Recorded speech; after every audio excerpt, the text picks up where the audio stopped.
galardoado a 27 de outubro de 1949. Egas Moniz. As suas coleções, a beleza polícroma de uma bela porcelana que sempre foi o deleite do gênio.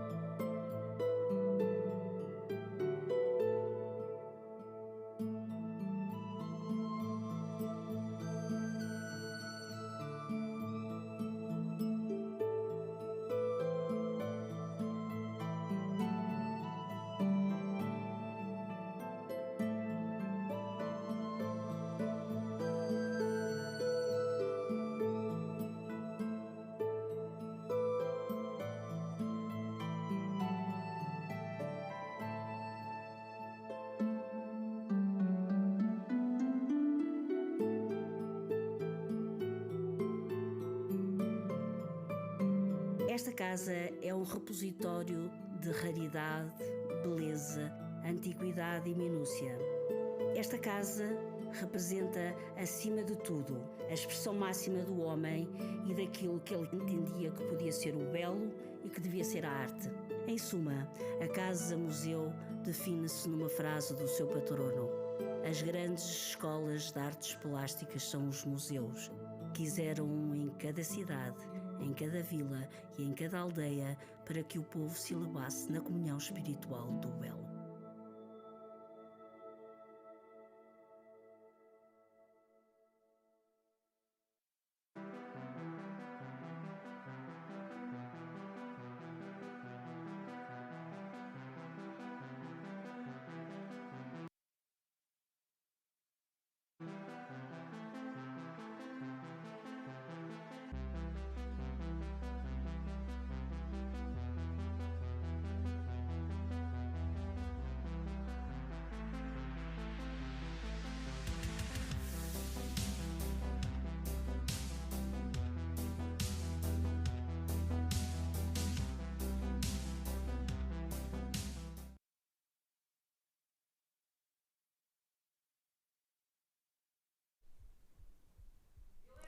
Good morning, everyone who is joining us here today in Egas Moniz house in a museum in Avanca, S+T+ARTS, Portugal.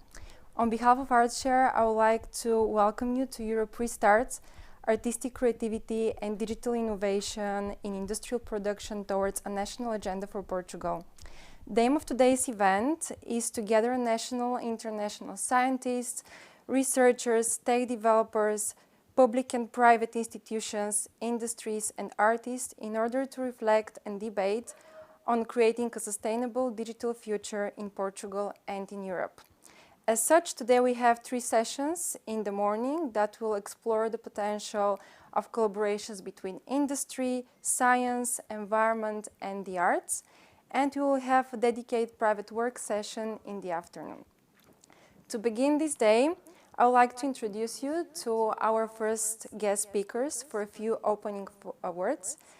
The first one is the Mayor of S+T+ARTS, Diamantino Sabana. Dear Mayor, the floor is yours. Good morning. My name is Diamantino Sabina. I am the Mayor of S+T+ARTS, a small town in the littoral part of Portugal. And we're very happy to receive you here and to be hosts of this initiative for Restarts Europe. There's a very important thing about the place we are here, where we are here today.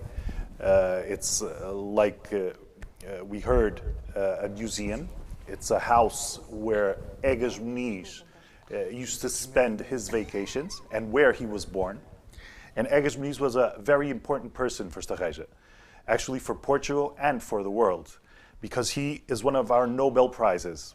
He was a very renowned scientist and a very, very innovative person. At the time, and we're speaking of the first part of the last century, he brought industry to Avanca, and he also loved the arts. So it's a very special place to be talking about this Restarts program. In Estarreja, we have a history, a long history of industry, the chemical industry, industry that has to do with milk, and that's because of Egas Moniz. Nestle is here in Avanca. And of course, we have a new industrial park called Eco Park. Digital technology, green technology are very present in everything they do. We also privilege culture and arts here in Estarreja. We have a beautiful street art program called S+T+ARTS, and we are now in the European circuit for this kind of arts. There's also one thing that's actually by coincidence that happened a few days ago, and we inaugurated a street art installation called the Blue Circle. Actually, it's one of our industries that for tens and tens of years has a very renowned chair used in all kinds of esplanades all over Portugal and in Europe. And we decided to bring art to the industry and make this very, very special installation. This chair has been known, like I said, for tens and tens of years. It's a very famous chair. And because that company that's from Avanca called Adico is now 100 years old and is celebrating that 100th celebration, we decided to have this date marked by this special installation. So Estarreja has everything to do with Restarts. We hope that everybody that's collaborating with this initiative today has a very, very profitable day and work hard so we could bring more sustainable ideas to Europe and our country. So thank you very much. And as the mayor of Estarreja, you are all very welcome to come here whenever you want. Thank you very much.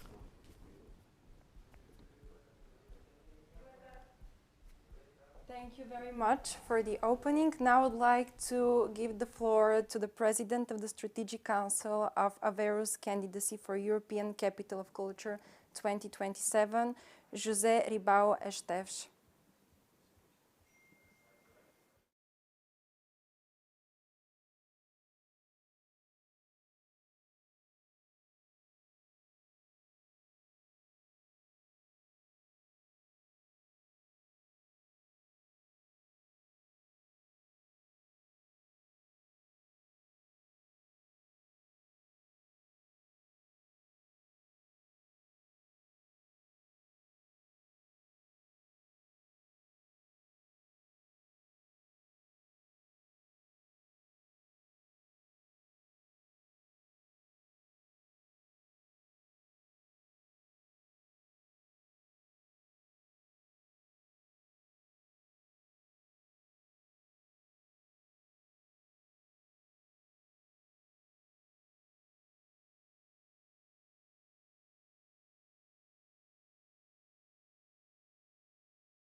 Ribau Esteves.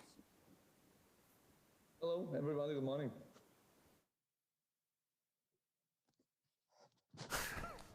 Então, rival.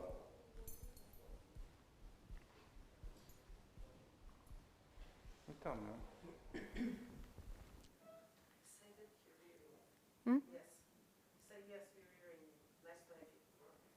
Yes, we are hearing you. Nice to have you.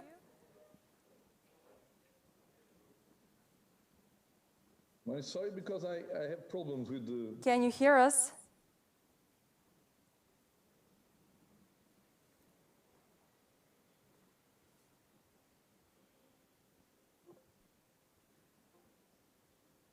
You hear me? Yes, yes, we can hear you. I have some problems to hear you. Can you repeat, please? Can you repeat, please?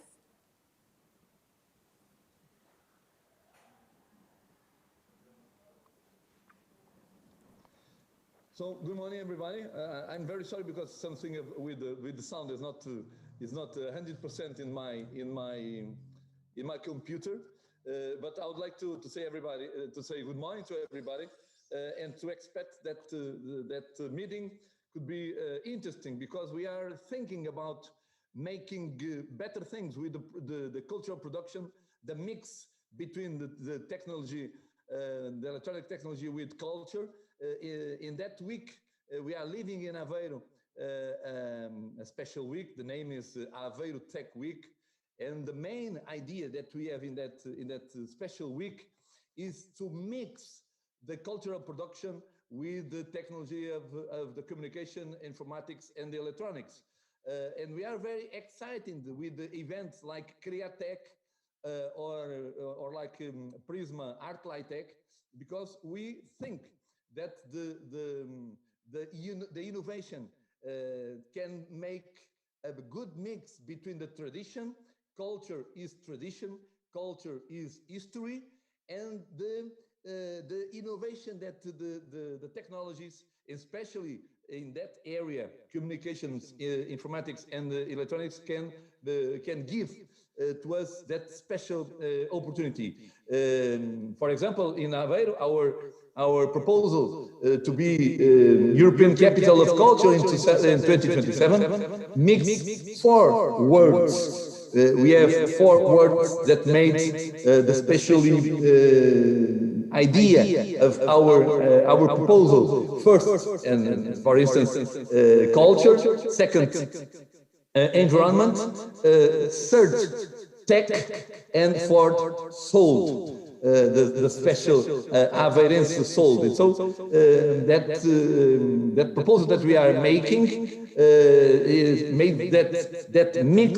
And I think that the share of experience in Portugal, for sure, all around Europe, and all around the world can make a good help to proceed this way, making, I repeat, a good mix between culture, between history, and innovation that the technologies can give to us. So thank you very much for the opportunity to be there. I hope that we can have a good meeting, and for sure I invite everybody to come to Aveiro, to our special and beautiful city. In the old time, Aveiro was known like the Venice of Portugal, because we have the canals inside of the urban area of the city. Now this is totally different, because Venice is now known like the Aveiro of Italy, and we are very excited to grow with our European Union in that area of the culture that is too much important for the cohesion, the good cohesion, social, territorial, in our European Union. So thank you very much. Have a good meeting, and I hope that I can have the opportunity to receive you in our city of Aveiro. Thank you. Está a dar a Aveiro. Very much, José Ribau Esteves. And now I would like to give the floor to Dr. Ralph Doom, Senior Expert at the European Commission and S+T+ARTS Program Director. Thank you, Violetta. It is a pleasure to be in this, or be at least virtually in this unique place, the Egas Moniz house, which of course is a hint to this idea of bringing together the arts and sciences. As was pointed out by the previous speakers, this meeting is tackling a very fascinating idea, namely a future where artists and engineers work together on improving the lives for all of us. The question is, why is this idea so timely? First, allow me repeating the obvious. Mastering digital technologies has become a key competence in our global competition with US and China. Only if Europe is able to master this digital transition will we be able to compete. This is why the European Commission has launched the so-called digital innovation hubs that will help companies in all sectors of industry to fully embrace the digital transition.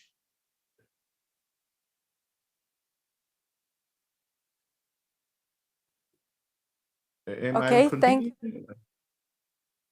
The floor for an introductory inspirational talk by a visiting scientist at the Joint Research Center of the European Commission, Alexander. Okay. Sorry. I'm a bit confused. Am I continuing speaking or? Okay, can you hear us?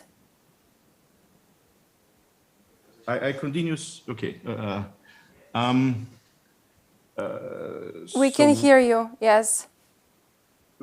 Okay. I was talking about these digital innovation hubs that the European Commission has launched and where I think artists could play a crucial role. Artists can make technology more focused on humans, and they can critically reflect on the impact of technology on society. Mm-hmm. Artists also could encourage companies in experimenting with compelling digital use cases that no engineer could have ever thought about. So I understand that in Portugal, a number of digital innovation hubs already do include artists, and I know that in a couple of national DIH's digital innovation hubs across Europe, artists play now a crucial role in being a missing link between technology and different sectors of economy. I think on top of this digital transition, we know today that there is an urgent need of tackling climate change. This is why Europe is focusing now on accelerating both the digital transition and the green transition, the so-called twin transition. For example, the historic recovery package that we launched last year, the Next Generation EU, is fully in line with this idea of a twin transition that unites aspects of a green transition and a digital transition. In this context, Ursula von der Leyen, our president, emphasized that this twin transition can only happen if Europe combines its strengths in technology with its strengths in the arts. She condensed this idea into the concept of the new European Bauhaus. This refers, of course, to the 20th century Bauhaus that has brought arts and technologies together to ensure a better living for all of us. This is very much in the spirit of the S+T+ARTS program, Science, Technology and the Arts, that we have launched in the European Commission a couple of years ago, and that tries to facilitate actually this interaction, this collaboration and synergies between, on the one hand, engineers in industry and on the other hand, artists.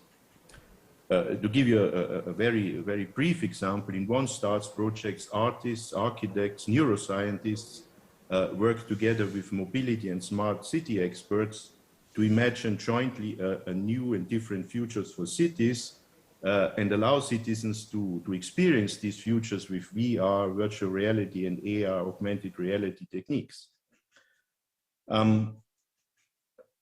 I understand that Aveiro, and this was pointed out by Ribao Esteves, is very much focusing its candidature for the Capital of Culture 2027 on emphasizing these synergies between art and digital towards sustainability. I'm now seeing something else. I'm not sure I continue. I continue simply. As was pointed out by one artist who is involved in STARTS, namely Refik Anadol, he called STARTS an ecosystem of imagination. And I think that Aveiro perhaps could become, in 2027, a European capital of imagining the future. So a new form of European capital of culture. I stop here. I thought I wasn't too confused or confusing, but the screen jumped in front of me, so I was never quite sure whether I speak or not. Thank you very much. Thank you very much, Ralph. And now I would like to give the floor for an introductory inspirational talk by a visiting scientist at the Research Center of the European Commission, Alexander Veliame. Hello, everyone. Thank you for inviting me to this conference. Good morning. Unfortunately, I couldn't be physically present. I know these hybrid type of events are always technically challenging. So thank you for making this effort. And yeah, thank you, Ralph, for the good introduction of the STARTS ecosystem. Indeed, it has already brought some changes in European space, I think. Let me share my presentation.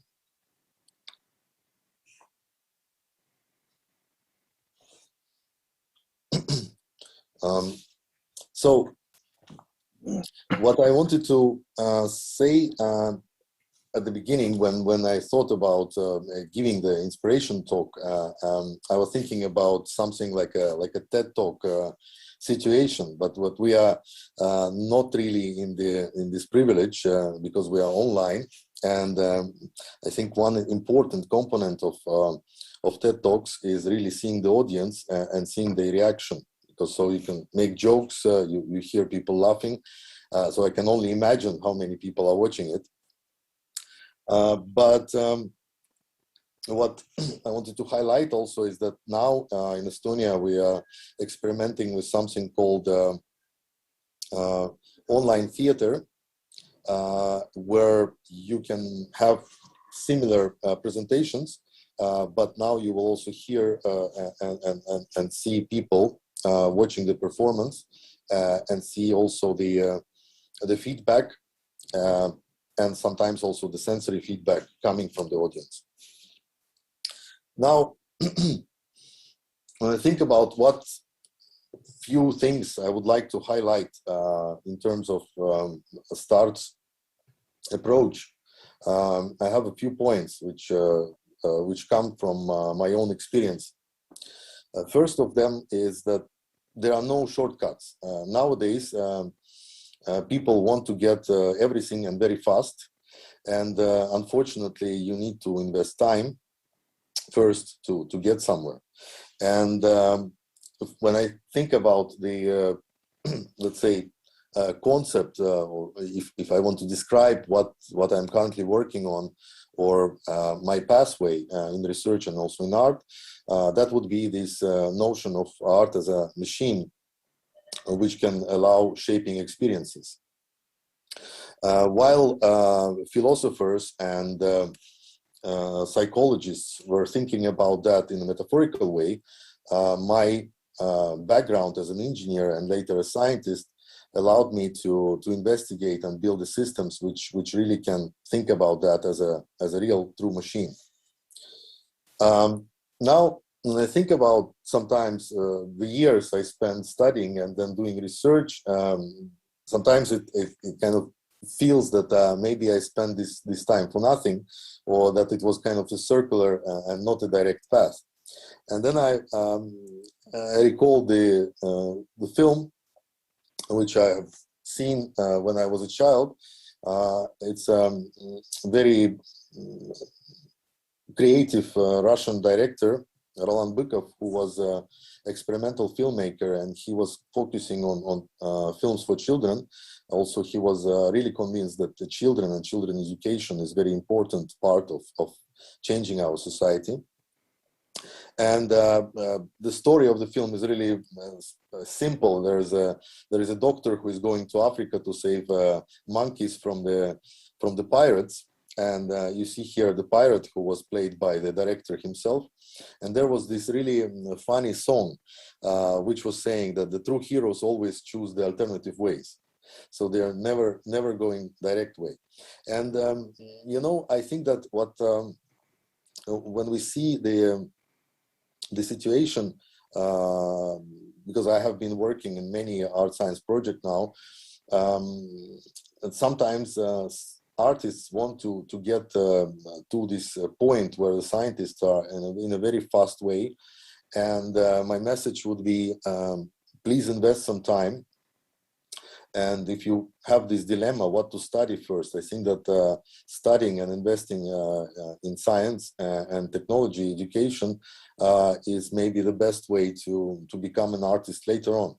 Because vice versa, the transition is very difficult, and I see many artists struggling with understanding the scientific literature, or even going through all this massive amount of information. For example, the neurotheater concept I'm working now on, it has many different aspects. It indeed has the performing art and dramaturgy as one part, but it would be never be possible to realize such projects without social neuroscience, brain-computer interfaces, affective computing, collective mind understanding, and so on and so on. So it's truly transdisciplinary age we are living at, and also the funding agencies are more and more welcoming this multidisciplinarity and transdisciplinarity. Now, my second point is this proverb, which I heard recently. Maybe you have heard that before. It's attributed to African origin, but I think that it's very true. If you really want to go fast, you can do it yourself, and certainly sometimes that's the case. But if you really want to go far, you really need to build a community around you and work together in a group.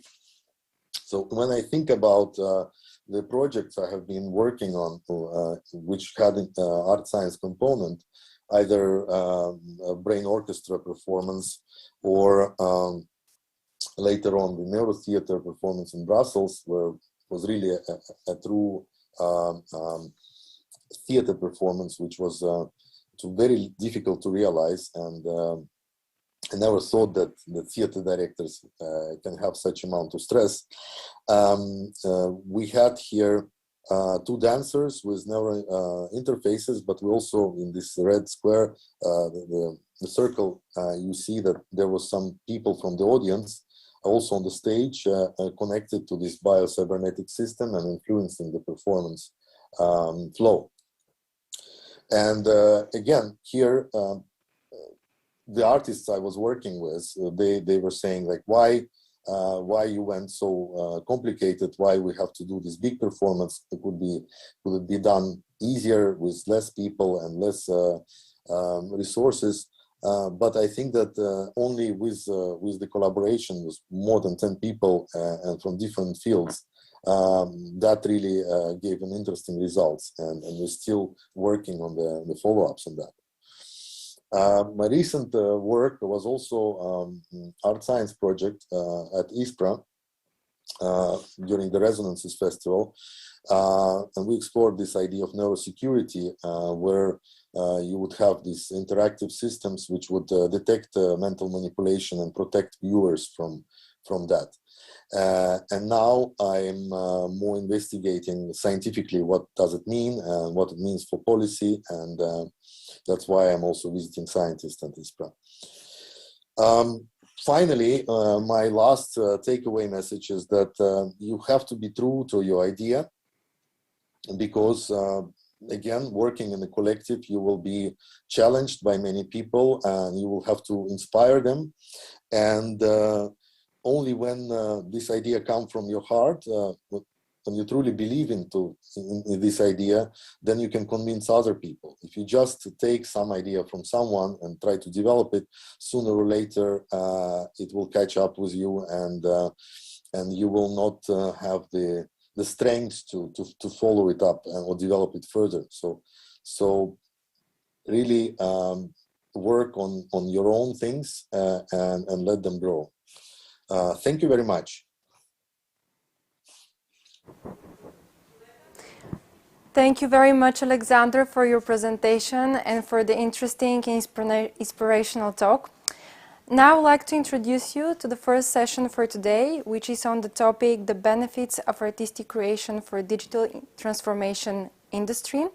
And in this session, we will have Marta Couto from Innovate, Mia Tursic from VAC and Cultural Center of European Space Technologies, Ali Muhammad from European Dynamics, and Luis Miguel Girao from ArtShare.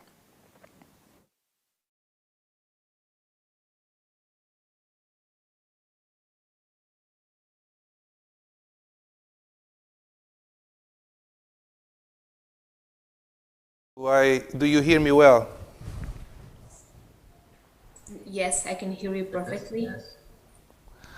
Thank you very much for being here to discuss robotics and how can robotics improve industry, and how have you in your Better Factory project have been developing the liaison with artistic thinking. How does artistic thinking innovate your innovative process? So without further ado, I would just do a petit tour de table. So if everyone could just simply introduce yourselves very shortly, and then we would go for your interventions. Okay, sure. Yeah, Marta? So I was assuming ladies first, so I started. So first of all, bom dia a todos. É prazer estar aqui. So good morning all. It's a pleasure to be here representing, in this case, Better Factory. And I am Marta Couto, Senior Project Manager at Innovate. And we are here as partners of Better Factory project. And we lead the kitties part of the project and also the matchmaking. So that means that we lead by saying the residencies in this project. So the collaborations from artists, technology, and SMEs in this case that just started in the 1st of October. The first open calls have been launched, and now we are starting just now. But I will pass the word to Ali and then to Miha. Thank you. Thank you. Thank you, Martha. Yes, my name is Ali Muhammad. I'm from European Dynamics. It's a company. It's a Greek ICT company. I'm the coordinator or the technical lead of the Better Factory project. And yes, I think this is something very, very exciting. When I was writing the application for this project, I was so hoping that I will win it, because this was like just an amazing possibility in my mind that, okay, I'm going to work with some artists, and it's going to be something very interesting to bring.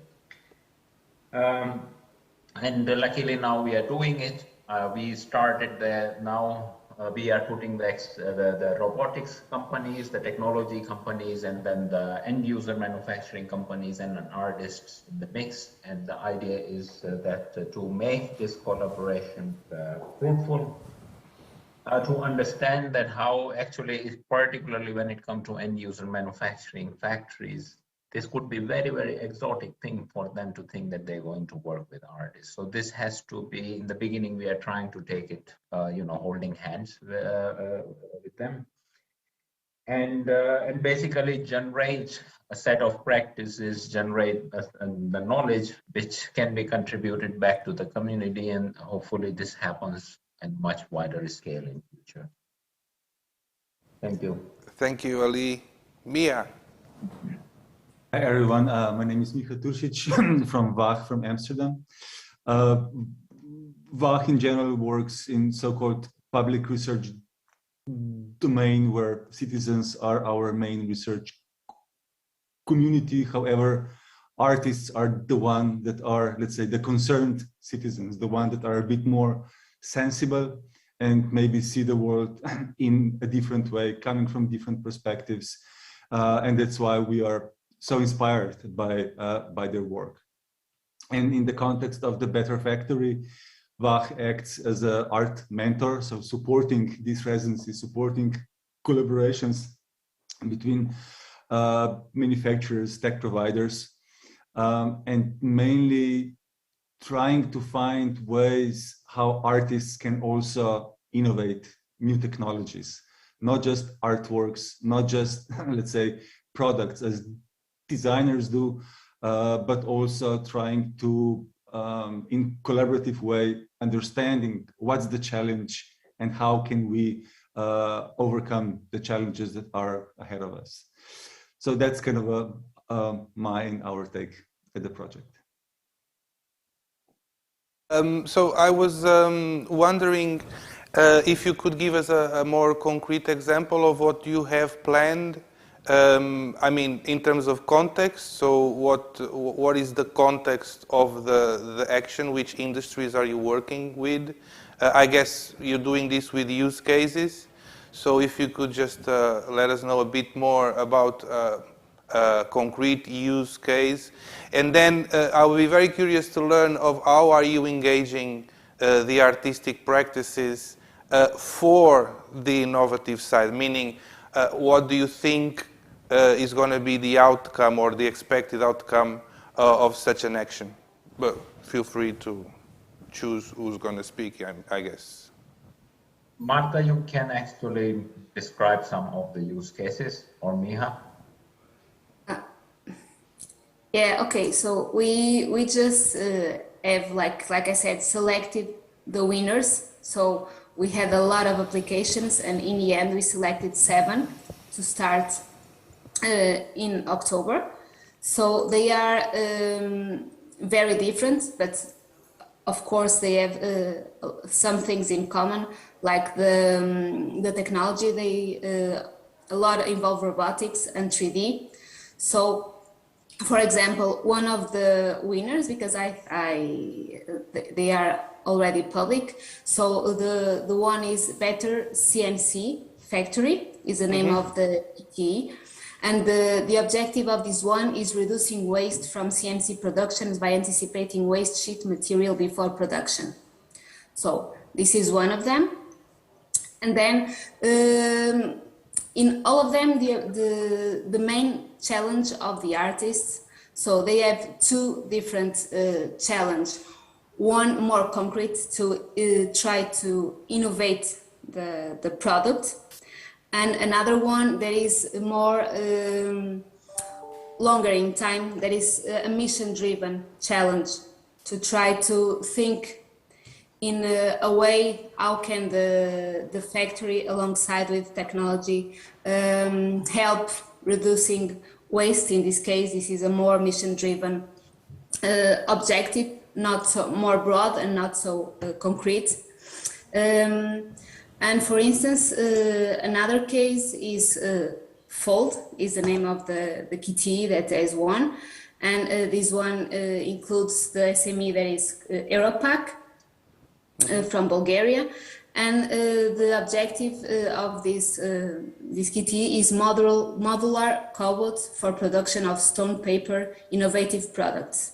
So here you can see that the main objective is to, they do packaging. So the main objective is to create here innovative products concerning stone paper. And here the artist is going to help think how can they innovate in these products. So they will here they have a very different mission than the one from the vertical, so from the STARTS residencies, for instance, that they need to create in the end an artwork that shows to the general public what do the scientific projects do exactly in a way that everyone can understand. Here, they are going to help. So they are not going to create artworks, they are going to innovate actual products to be going to the market. So, and help the SMEs to turn more innovative and more competitive. Mm-hmm. So I see. I could go on with the... No, it's fine, it's fine. So I was now wondering, you're saying that artists are not necessarily in a position where they produce their own artworks. If I understand well, they'll be part of a team, and as part of that team, they will process some innovations, give some ideas, and so on. So to me, how do you see these interactions happening, knowing that perhaps some artists would like to actually produce some artwork, or are they allowed to produce artwork? How does this really happen in reality? If you have an idea, because everything is starting, I guess. I can explain a little bit. I think when we are talking about artists working with the manufacturing SMEs, fundamental concept is not actually that they produce necessarily an artwork. Basically, what we are looking from the artistic perspective is the creativity, the creative thinking. Mm-hmm. The idea is, because if an SME have to pay for an artist to create an artwork, then I'm not sure that this business transaction or this can be promoted to the manufacturing SMEs to work with artists. Basically, everything a manufacturing company must invest, must produce basically profit for them. Mm-hmm. So here, the idea is to dig a bit deeper into the deep lying knowledge inside the company. That actually, if they are making shoes, maybe their actual knowledge lies that how to treat the leather, how to cut the leather, how to sew the leather. So basically, they have this kind of deep lying knowledge, and how it can be exploited to diversify the product portfolio. The product portfolio can be diversified so to a level where actually these products can be individualized for the market. So, for example, you can make a shoe to a one single order, but that in turn actually doesn't require that you just know how to design and make a shoe or diversify your product portfolio. It means that you will require to rearrange your production. You will require to change how you run your factory, and you would require to take more out of your existing resources. So there comes the role of the technology provider. So this is actually like the trio works in a way that the artists help the company to think outside the box, how to diversify their product portfolio, how to create new products. At the same time, there is a technology provider who is looking at it in a way to enable the company to actually produce it.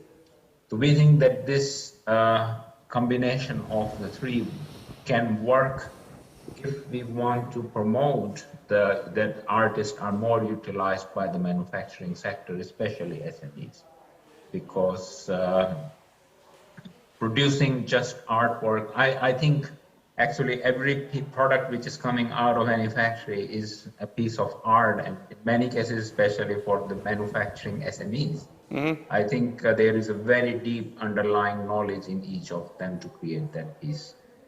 Yeah, I see your point, but still, I'm wondering how in practical terms the artists act. I mean, so there are these experimentations on. If I understand well, experimentation on the ground is key, right? So the use cases will happen in actual manufacturing context. So I was wondering. How do artists act? How do they practice? And another question I would have for you is, the challenges were pre-designed, or you also involve the artistic thinking in terms of the design of the challenges? We included artists in the definition of designing the challenges. Basically, together with the company, they define the challenges. So it's not that the challenges are first defined. I think Martha, I think we defined the challenge to some level, and then it is refined together with the artist during the matchmaking process. Yes, so the challenges were very broad, and then the artists, the technology, and the SMEs worked together as a team already when they were building the full proposal to be that was submitted in July. So they have created the proposal together. So this is nothing that was imposed to the artists. And then the artists that entered the consortium, they already agreed with the role that they were going to have. So imagine that, and of course this is a very important question, some of the industries, they are not aligned on what are artists and what artists can do. So I don't know if you want to speak, Luis, because I think you are muted. I can't hear you. Yes, so I'm just wondering, how long do we have? We have 3 minutes to go. Good. Yeah. How long do we have? Okay, so we have 20 minutes to go. We're good. Because I saw the producer like, what, are we late? No, good. We have time for discussion. So, yes, I see. The artists were working together to make the proposal with the SMEs, right? Yeah, nice one. Mia, do you have an opinion about what we're discussing here? I guess I still would like to clarify a little bit more the role of the artists and how in terms of practice things go. Because you see, if you are an engineer, you have your own process, right? You have a sequence of steps that you take. If you're a scientist, you also have your own methodology. You go through a sequence of steps that you also take. Some tools you do. I would guess that some artists would use also drawing tools, design tools, more experimentation type of thing. And it's still a little bit fuzzy for me to see how this works. I mean, for the design of the challenges, I understand because it's a more theoretical approach.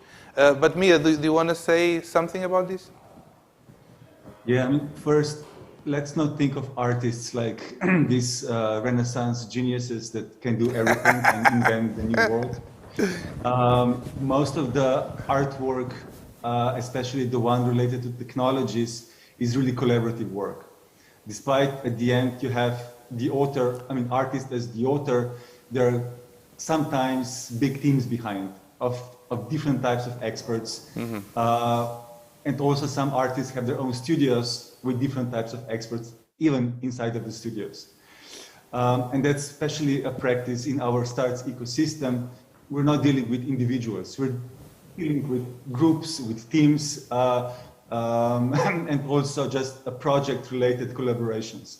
So artists are very much used on art practice as a collaborative practice. Okay. And coming into these kind of projects where you have technology providers and then manufacturers, that's nothing new. Mm-hmm. So they're really stepping in with understanding that all, let's say, innovation, research and innovation, that's collaborative practice. The question is just what is the process and how each of the, let's say, participants or actors in this collaboration, what's their role, and in what way they can actually contribute. And of course, this first phase is crucial. So how to understand the challenges, how to understand the gaps, how to fine-tune the knowledge. So because we're still coming from different domains, and also we have, let's say, innovation through practice and experimentation. So you need to start experimenting. You need to start working on something and then find maybe the best way to go. And in, let's say, the evolution of STARTS methodologies, first, yeah, we were just put together and let's start working. But then we developed all these methodologies with matchmaking, with the pre-explorations and co-creations, and then you go into the innovation processes where you find your final goal, really know what you're working on, and then you start working on it. So, I mean, for me personally, STARTS is not about just science, technology, and arts. It's really about collaborations. It's really how we can collaborate and then innovate through these different kind of collaborations and trying to understand which roles, which actors can step in and take part.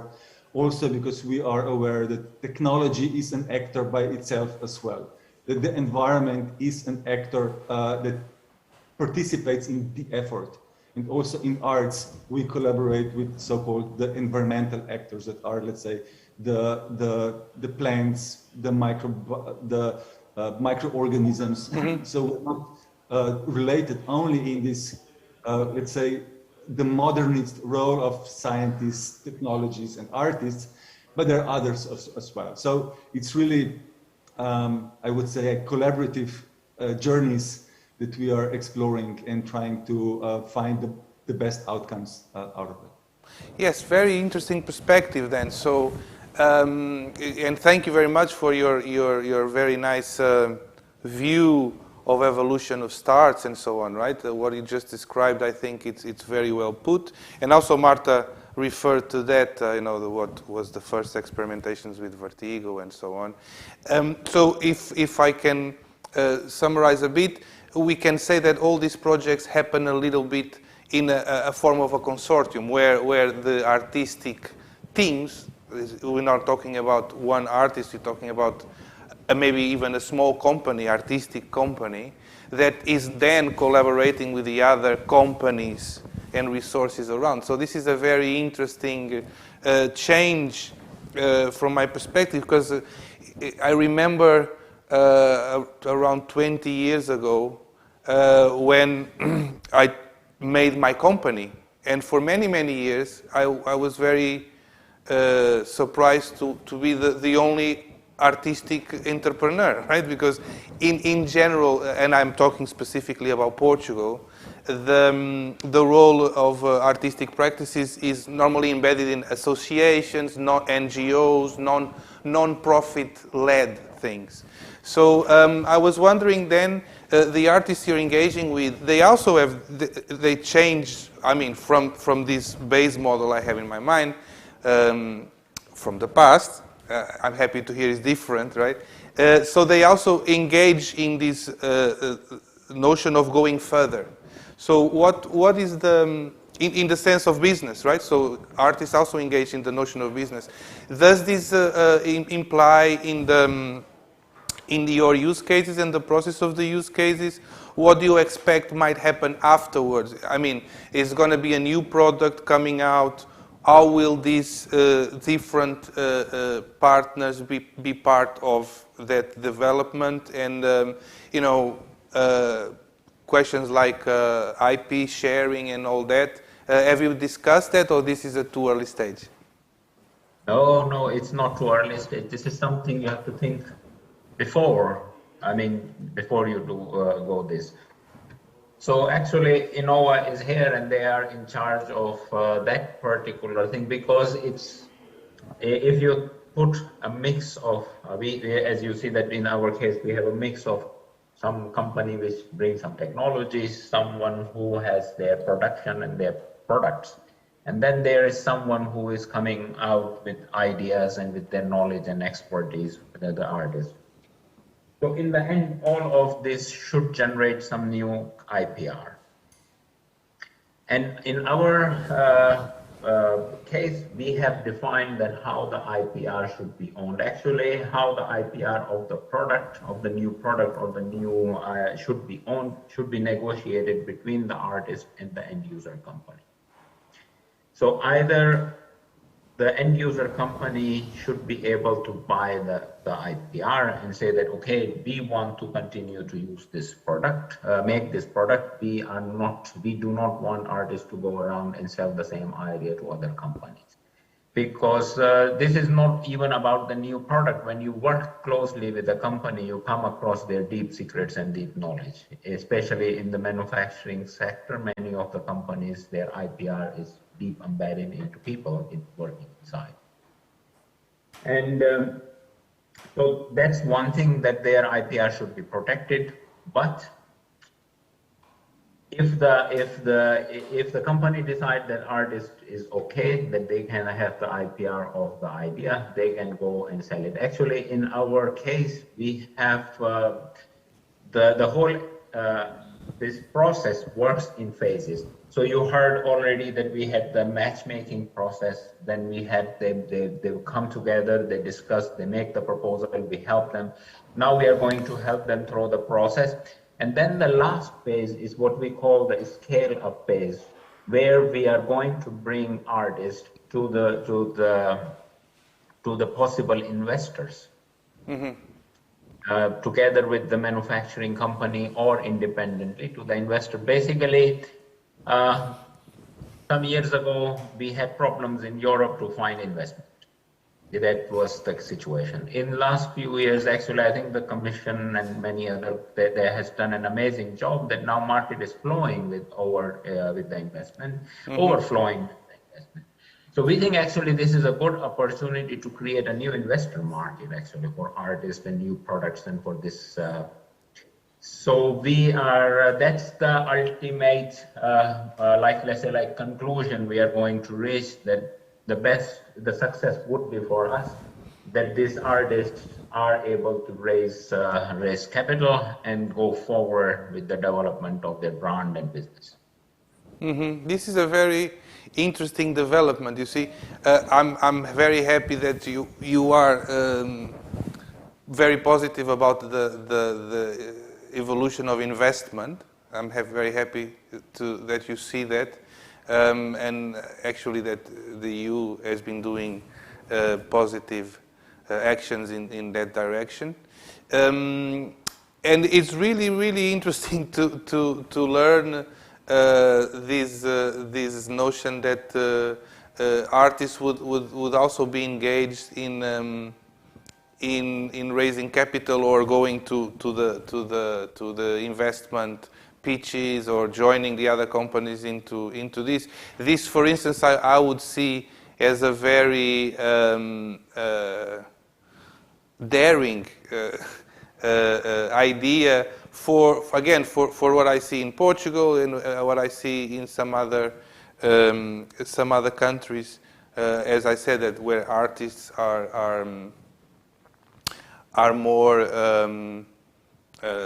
prone not for profit. Very interesting to learn that this is happening. And in terms of real innovation, so what is the difference between having a consortium of people working in this digital transformation, right? So to a specific area, application domain. What is the difference between having artists and not having artists, right? I mean, what do you see as new, as that is what do you think is driving or could drive something that is different? I open the question to whoever wants to go. Maybe Marta, Miha. Yeah, I think that's more and more everyone scientists, the industry is getting aware of how the artists can brought a new perspective and can help bringing their creativeness to the products itself. And also the artists of today are not the artists of the past. So the artists are more and more dedicated to apply their knowledge and to apply their artistic minds and their creative minds into the the products. So as you all know, a mind of an artist is not a mind of an engineer. So they have different qualities, and brought together, it can create a very, very interesting product, not only in terms of technology, but also in terms of what is beautiful and useful. Because the artists also have that that sense of ergonomy and usability also. So I think that this is very important, and that's why that's also in terms of funding, but not also also in particular cases, the artists are being brought to the market and to the ground to work together more and more, because they really are needed. Okay, and interesting you referred the aesthetics perspective. So I'm wondering, Miha, what is the role of aesthetics in all the process? I mean, from a point of view where aesthetics can be considered as something that is pleasant to the eye, something that is proportionate, that has some visual or audible aspects, but also that aesthetic can be exactly the opposite, right? Hume was already talking about aesthetics as the negation of aesthetics and so on. I would like to ask you, Miha, about this notion of how aesthetics can play a role. Another idea that we've been discussing for some years now is the notion of aesthetics as the opposite of anesthetics, right? So anesthesia as a process of stopping, of calming, of bringing motion down, right? And the notion of aesthetics as something that brings life, that generates life. And I would see that artistic creativity is actually plays a role on that. But I would like to hear from you if this makes any sense. And then on the other hand, how this relates and brings closer or not the technology, the technalia to the human, not, maybe in terms of adoption or in terms of the design of the technology itself. Yeah, this I would like to see if you have something to say about this.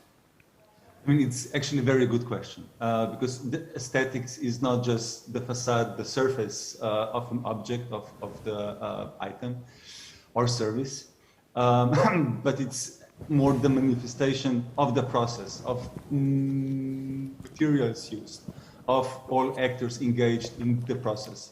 And in this way, what artists historically do, they make invisible things visible.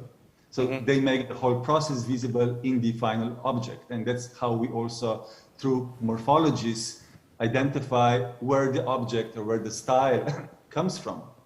And that's historically in the architecture. You see the building, you know from which style it is, from which era, who's behind, who was the builder. And the same is with the products. You immediately see whether this is, let's say, an Apple computer or a Microsoft computer, or what's the whole material stack of these products.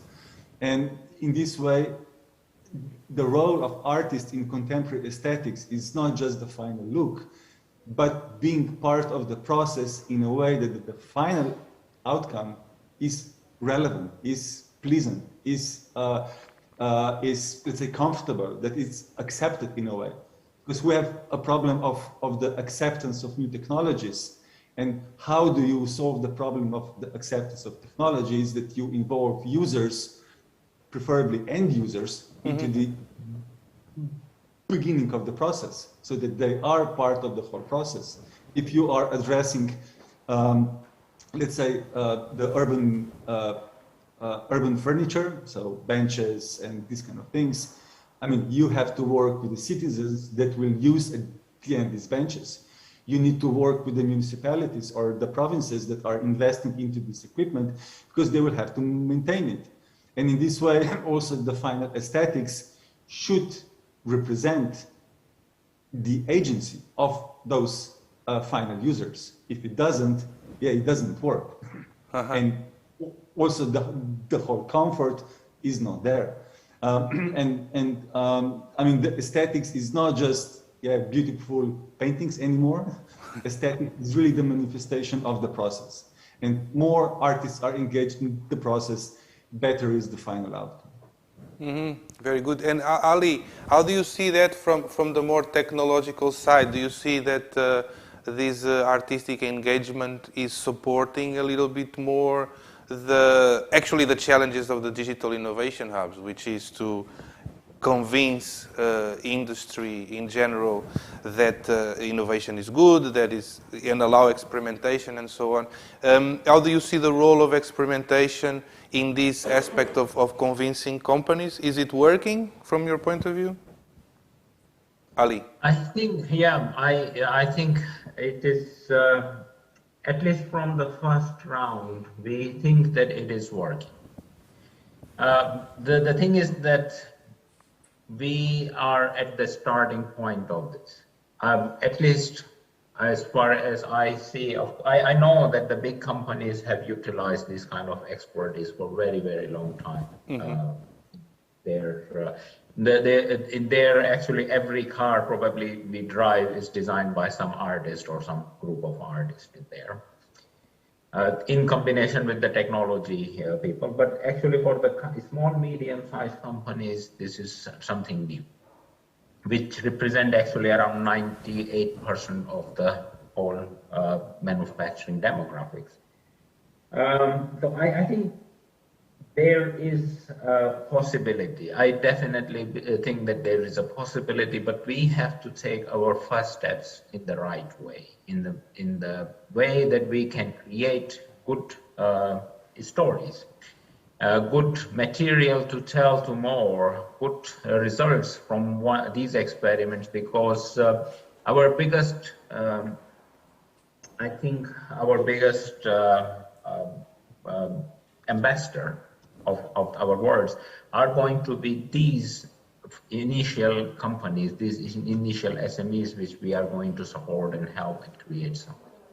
And they should be able to go and tell to the rest of the crowd that, okay, look, we did actually manage to benefit from this. And I think this is something we have to take slowly. And I also think, in general, because I come from a technology background since ever, and I have been working with a lot of different research and technology institutes, researchers and scientists, and I think there is a lack of this awareness and concepts in general, that actually we can work with a diversified crowd.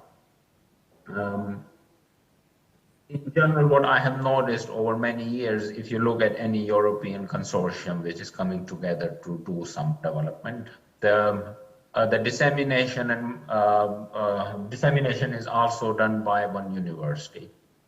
A project website development is also done by some RTO or somebody.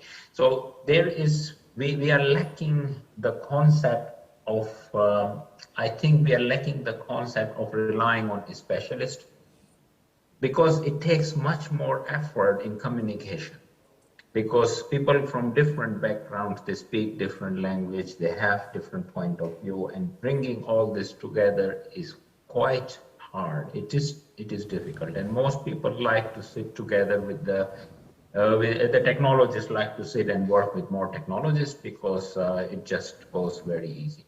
So I think this kind of awareness and this kind of possibilities and opportunities to make people understand that actually there are bigger benefits beyond what you can do in a smaller community. Those really needs to be promoted in digital innovation hubs and all these places. Because I think at this point, the artistic community is still sitting outside, more or less, most of the time. Mm-hmm. I see. Yeah, well, I could agree with what you said. I guess we have to wrap up. And I was very interested now that you actually highlighted the fact that is about integrating artistic practices, but it's mostly about integrating different disciplines in achieving these innovations, these processes of digitization in the EU, the humanization process as well. But it actually stands for what STARTS stands for, which is science, technology, and the arts. So in the sense that the case of knowledge transfer to society and economy through technology inspired by artistic endeavors, was very well portrayed by what is your vision of reality. I mean, from the point of view of the digital innovation hubs on the ground. And a very interesting input from your side to see there's already a very well-defined plan to engage different aspects and different teams with artistic participation. How do you do the matchmaking? How do you engage in the design of the challenges?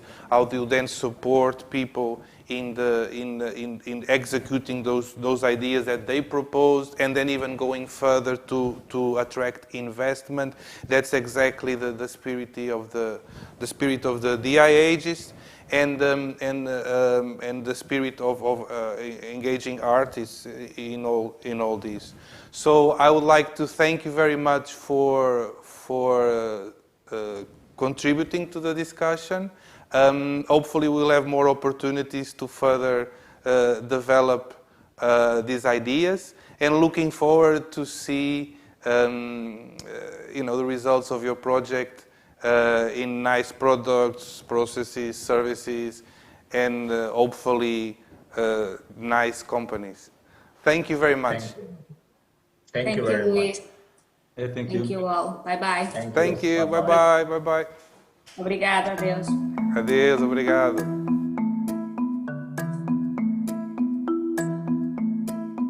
Here on these Brussels steps in 1911 stood Nobel Prize winners Marie Curie and Albert Einstein. They were attending the prestigious Solvay conference at a pivotal moment for science, for discovery, for humanity. Today, we stand on the edge of a new era, powered by 5G, industrial IoT, and quantum computing.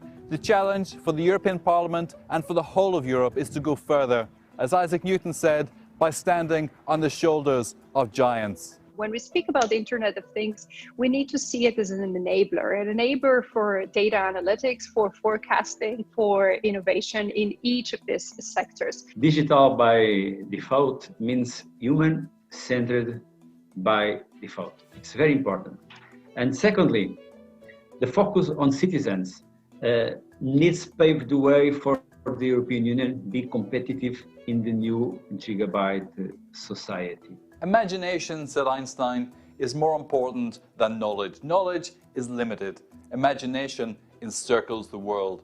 So when we speak of the Internet of Things, of edge computing and smart data, we should also speak of the arts, that vast reservoir of imagination and color. Binding the Internet of Things, data and the arts is a process of experimentation, a catalyst for engineers to think differently, a springboard for older industries towards a brighter future. By putting the arts within this technological paradigm, we are turbocharging Europe's industrial engine, fueling an accelerator for innovation. So having also this essence of creativity there, so that the artists and the creators will know where to go to meet technology, I think can create a better future, and we can see amazing innovation happening in Europe and staying in Europe.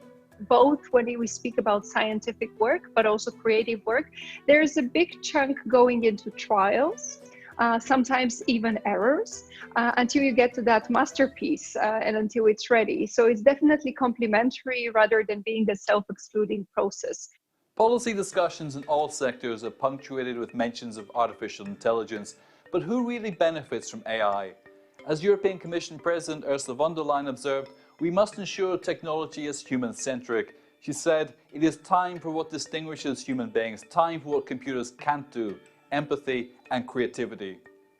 Looking at the ethical principles of the technology, and that the person has to be the center. So there is technology for the people and with the people. That is very important. With artificial intelligence, we see that we need to move and to adapt our reality in every sector in what is happening in this transformation.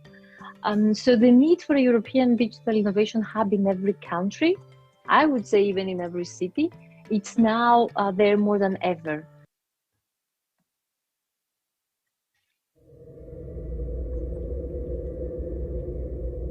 Dear friends, how are you doing over there in the past? I hope rather well. I'm already in 2027, and that's where I'm sending this message from. Don't ask me if we'll be the European capital of culture. I know it, but I won't answer you. Life is bigger and more complex than just a yes or no. Whether to be or not to be something in the future is not the most important thing. The most important thing is to keep walking forward, always evolving. This is what challenges exist for. How I know that. In a Europe with so many stone monuments, I am a living tribute to the value of the people, of those who never give up in the eternal struggle between man and the sea. One day, they gave me a name. They called me Aveiro. For some, a ria, for others, a city or region, but always a home. I see that you continue to find creative, pioneering ways to make progress flow like the waters of a river. And speaking of the future, and speaking of 2027, when the boat of time passes, the one that leads us towards a reality that is virtual, technological, but which cannot and should never cease to be life, remember, all of this is me, inspiring you. I ask you to continue to inspire other people from other places, from other worlds, because all that inspires is culture, and all that is culture is movement. Go, my friends, inspire the world to change, to transform, which it well needs if it wants to reach here to 2027. Let this be just the beginning of a great journey, and it changes everything.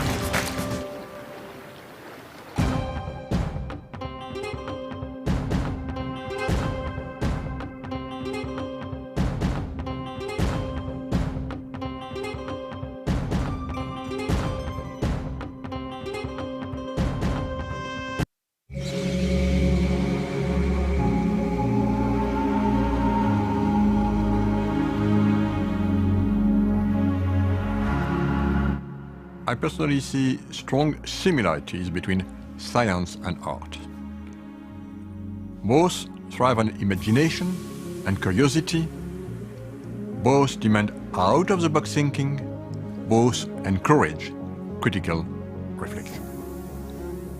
For all these reasons, and more, the Commission embraces the role of artists for European human-centered approach to innovation.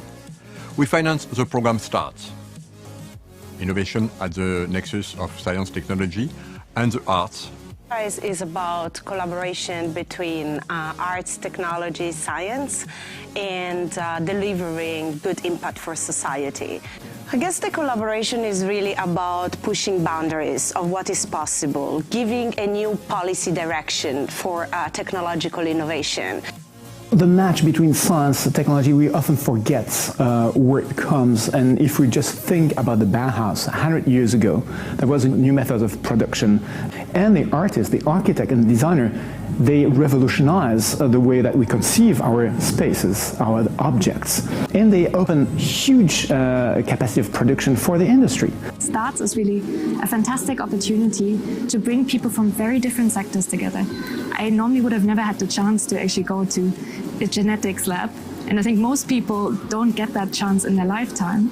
So it's really a unique opportunity to see a very different world, a different way of working, and by mixing those two fields, to really come up with unique solutions that otherwise would have been impossible to achieve. So whenever we try to deal with sustainable development and the goals of the United Nations, we are basically facing very difficult problems for which we don't have a clue, typically. We can have ideas, but we don't know whether these ideas are correct or not. So I guess we need to put together, very different people with very different background in order to explore what we call the space of possible solutions. The STARTS program is going in the right direction. It's very peculiar with respect to all the other European projects, right? In this idea of put together different perspectives. So creativity, curiosity, experimentation, a willingness to challenge the borders of things and to investigate things and why they work and how they work. Those things are consistent across all of the sciences, the technologies, the arts. Questioning and experimenting is inherent in all of those professions. They are a match made in heaven.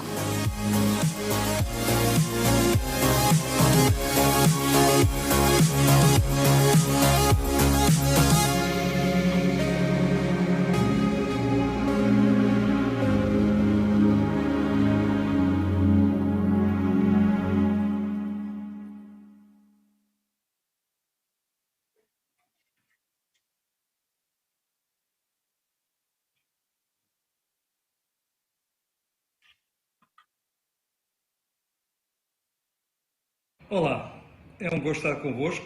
Lamento não poder estar em direto, mas muito brevemente dar-vos uma ideia sobre o que é que nós estamos a preparar em Oeiras para a área da arte, ciência e tecnologia.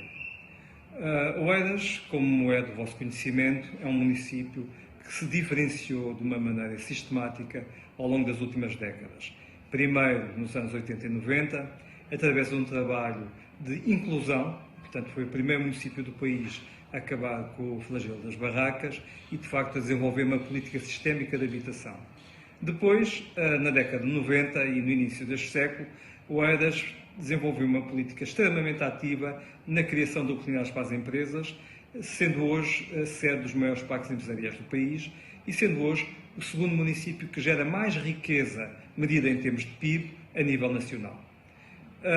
Agora, Oeiras decidiu, primeiro através da candidatura à Capital Europeia da Cultura 2027, mas usando essa candidatura como uma estratégia de desenvolvimento, nesta fase da sua evolução, ter na conexão da arte com ciência e tecnologia um elemento crítico do seu desenvolvimento. Para esse efeito, o Palácio Marquês de Pombal, um edifício icónico a nível de Oeiras e do país, é monumento nacional e, de facto, o Palácio Marquês de Pombal vai ser transformado num Museu de Arte, Ciência e Tecnologia, articuladamente com os seus jardins com uma dimensão e uma nobreza extraordinária também, e na sua quinta, a Quinta de Recreio do Palácio, que hoje é conhecida como Estação Agronómica Nacional, mas, portanto, num conjunto superior a 100 hectares, nós vamos ter a oportunidade de desenvolver o projeto do Museu de Arte, Ciência e Tecnologia.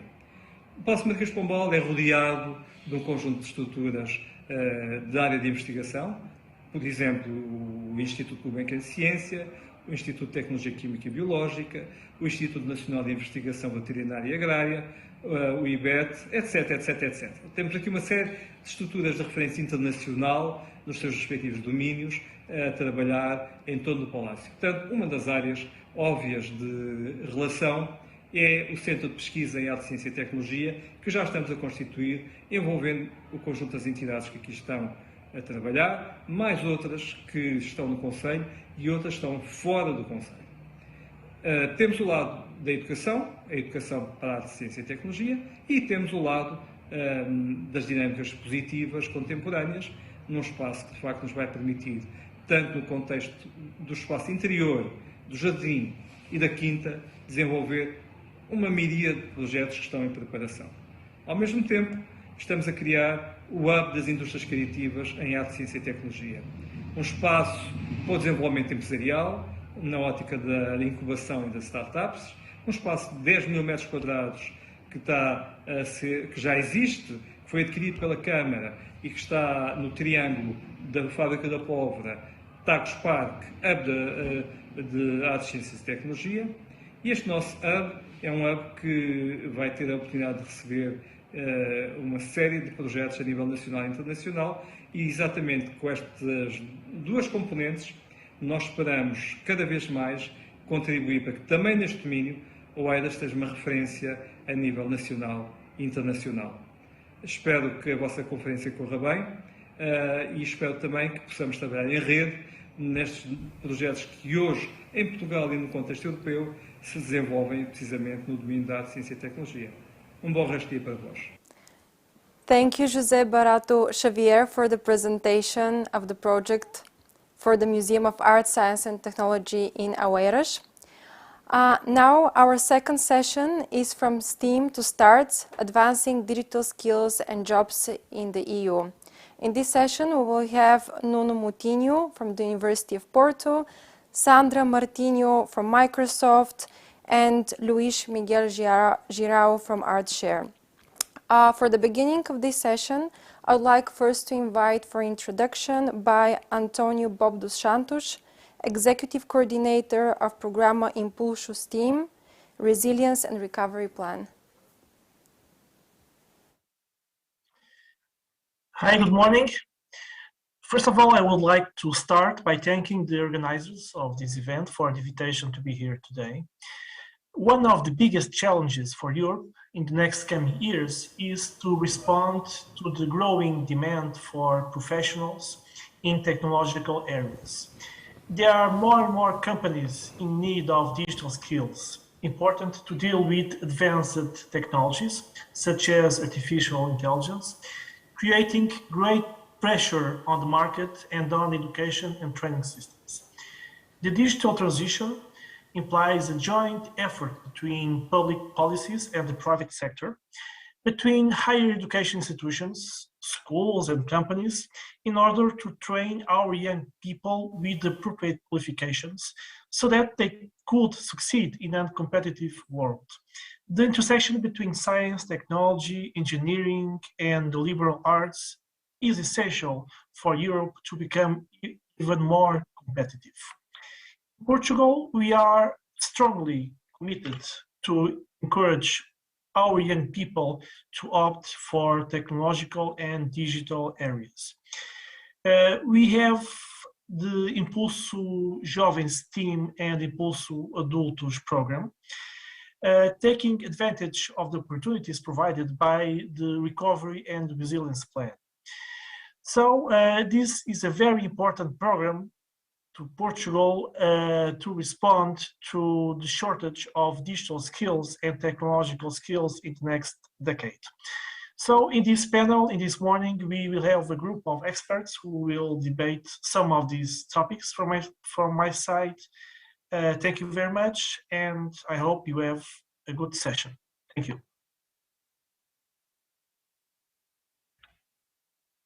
Thank you so much, Antonio, for your contributions. I know you're very, very busy, and unfortunately you cannot stay with us, but it was very important to understand the investments Portugal is making through the resilience funds, the recovery funds that we are lucky to have in the context of the European Union, and how important that the STEAM activity, the introduction of the arts, right? Because I remember some years ago I went speaking to Washington, to the Science Academy, Arts and Science Academy in Washington, D.C., when people from Leonardo, from MIT, and the innovation people in the National Endowment for the Arts were fighting, I mean, in a good way, for doing the STEM to STEAM, the inclusion of the arts, which is we see as very important. And at those times, we were also working on the creation of STARTS. I don't quite remember if yes, it was already STARTS. We started as ICT Art Connect, and it was already STARTS. So the discussion now is a little bit about what is STEAMs, what are we doing in Portugal in STEAMs, in STEAM, and what could be a transition to STARTS, or what would be the differences about STARTS. But without further ado, I let my guests introduce themselves and telling us what we are doing in Portugal. So I guess ladies first. Thank you so much. Good morning, everyone. Thank you for this opportunity and congratulations for this project. I do believe that it will enhance our opportunity to do different where technology and arts and education can actually have an important role to develop the skills of children and to develop the skills of adults in different areas as well. So I'm Sandra Martinho. I'm the Education and Philanthropies Lead for Microsoft in Portugal, and most recently as well I'm the President of the General Board of the Polytechnical Institute of Setúbal. What we actually are aiming, and when Microsoft develops a program or a framework for education, it always defines our action towards several pillars. Actually, one of those pillars is creativity. I wonder why. So creativity actually brings us the opportunity to develop all other areas. So not only creativity, but we do need an environment that fosters that creativity. And that's not only when we are developing technology, that we need to do it in an ethical and responsible way. And there is where awareness to these matters actually arises. When we are talking about today and bringing and going back to Bauhaus, and that's something that I keep questioning myself. Why is it? And I do believe that we need to stop and think about this so that all the projects that we are developing now in 100 years are not forgotten. Okay, but to make sure that they are not forgotten just because it's their celebration and then we go back to get it, but because their principles really made sense and help us to build further in. When we hear people saying that we don't know how to do it, we don't know how to move it forward, I do believe that nature and history teach us a lot. And those concepts that we can take from the Bauhaus school, the Bauhaus movements, somehow got forgotten. Not lost, because we are getting there, but they got forgotten. And we need to stop to think why. Otherwise, all these projects that we are starting nowadays, in 100 years, they will be forgotten just like, or, not in use. So, particularly when we are talking about Microsoft and the development of technology, and I believe that Minecraft is the best example that we can bring of using STEM and bringing STEM to the education and to the classroom. But we don't do it just because it's gaming and all because of the studies about project game-based learned. We do it because we do know that when we are doing this, we are developing other skills of the students. Not only catching their attention, but at the same time, we know that we are developing logical, rational thinking, creativity as well. And this is the most important nowadays, where we actually are looking again for our soft skills, okay? And where arts, I do believe, I'm passionate about arts as well, okay? But I do believe that it's quite important that we feel the role of arts. It could be project-based arts learned for every education in every area. Because when we look at arts, arts have history. History have context. Context have actually the reason why things are happening, the reason why we are here today. And that's quite important when we are developing technology and we are developing new systems and projects. Very, very interesting approach to really not forget that are things that are non-temporal, that are long-lasting, and principles that we should follow. Thank you very much for your contribution. Hi. Well, my name is Nuno. I'm an economist, so I'm going to bring some data and numbers. I'm trying not to be so dull, because sometimes when we bring some numbers and some data, some people don't like it, but it's my way of doing things, supporting some quotes and some sentences that I'm going to do with some data. Well, but besides that, I'm the owner of a private school, Escola Global. Escola Global is a Microsoft school, is a showcase school since 2015, and we have a STEAM project going on since the preschool to the secondary school. We really believe that the way to prepare kids nowadays is to combine technology with arts, trying to develop the soft skills, and with data I'm going to try to explain why. I'm also the president of Visionarium, so Visionarium is a non-formal educator center, so we receive kids from and even adults from all over parts of Portugal, and we are going to try also to center our activity in terms of STEAM.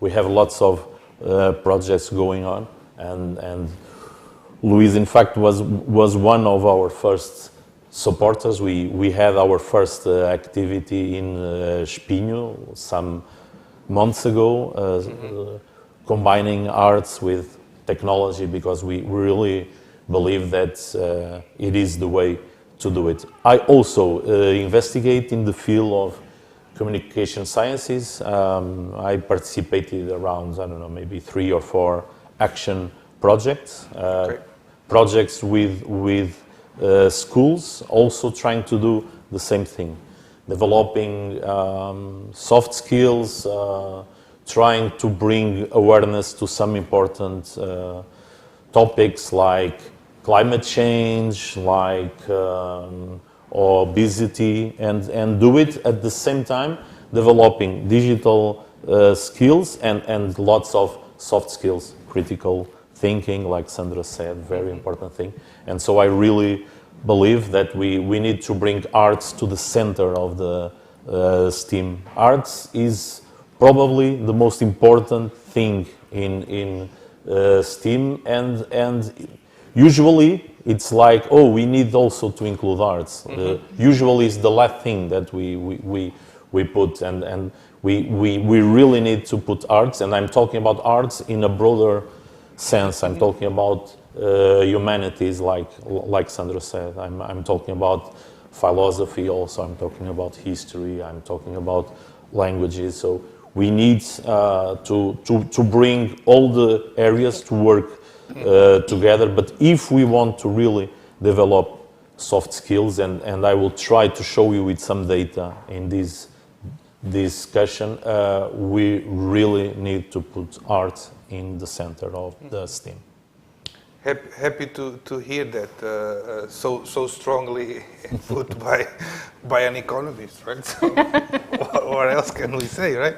It's very important, and I guess you will potentially elaborate on that data you were talking about. And while you were, both of you were speaking, I was thinking about a matter that I've been dwelling with for quite a bit, but now seems to be quite relevant, which is just in the sessions before we were talking about automation, right? You know, these movements of digital innovation hubs, the role of artificial intelligence, how does it going to take jobs, how does that will create new jobs. And now where in these new jobs, I guess, soft skills are super important to be able to react fast and so on. And an idea I just like to bring out as overarching is the fact that luckily I think automation is going to happen fully and we will not have to work, right? We had our Agostinho da Silva philosopher always saying we were born to be poets. We were not born to be workers, right? Yeah. So I guess in a way we might be going into this direction, and I wonder what's going to happen to people, right? What are we going to do with this?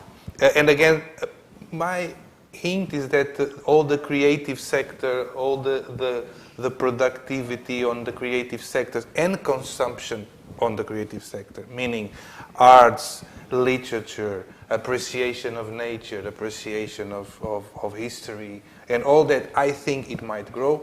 And again, as you said, arts will be the center.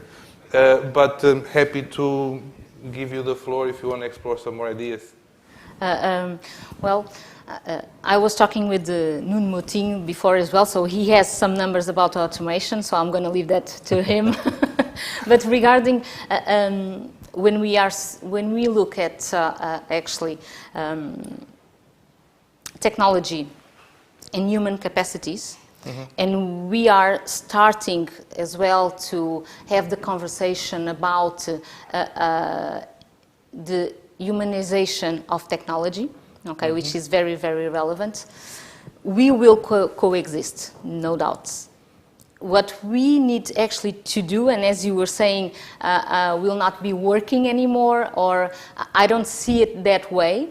I would see that our job market will change drastically, and we will not be seen as the architect or as the doctor. I would say not the area of knowledge, but the area of who we are, of our soft skills. If I'm good in communication, I will be a communicator in which area we will choose. If I'm good actually in more process way, probably I'll be in engineering, but I can be an engineering in other areas, in all the areas. If my ability actually is more, or my skill is actually to take care of others, I will be a carer. And it can be as a nurse, it can be as a vet, it can be... So I do believe that when we start looking at the soft skills, all the job market as well will tend to evolve to different concepts about working as well. And I hope, because we are the ones that are building technology, okay? So let's do this right. Okay. Let's make sure that we not make huge mistakes, although history tells us that we will do it, okay? But that's why history is so important, okay? And we should not lose some concepts, and reminding history once in a while is quite important if those lessons actually are not on our society still anymore. So looking towards, and we know that, and getting back again to creativity, which is one of our most differentiator between us and technology. Okay, is one of the soft skills actually that's really hard to reply on technology.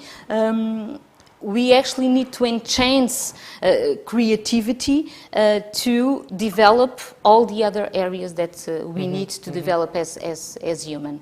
So I hope, I'm an optimist by nature, okay? Good. But I really hope that actually we put the machines doing what they can do best, you know, working with huge data, helping us actually to thrive better, and to make sure that we have all the information to make the right choices. And I believe that's what technology should be there, to do the boring stuff that we don't like to do on every daily jobs, okay? So that we can actually develop ourselves as human and develop a different community and different sense of society actually, to make sure that I was talking about this on the other day.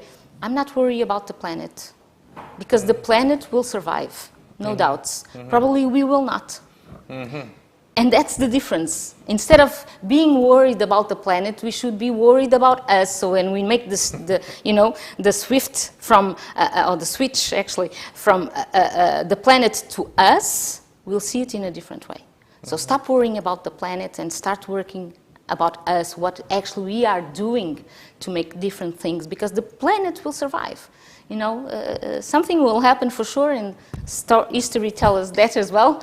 And creativity will be very, very relevant, and the role of arts definitely will help us to get those solutions, to see it in a different way and coexist with machines.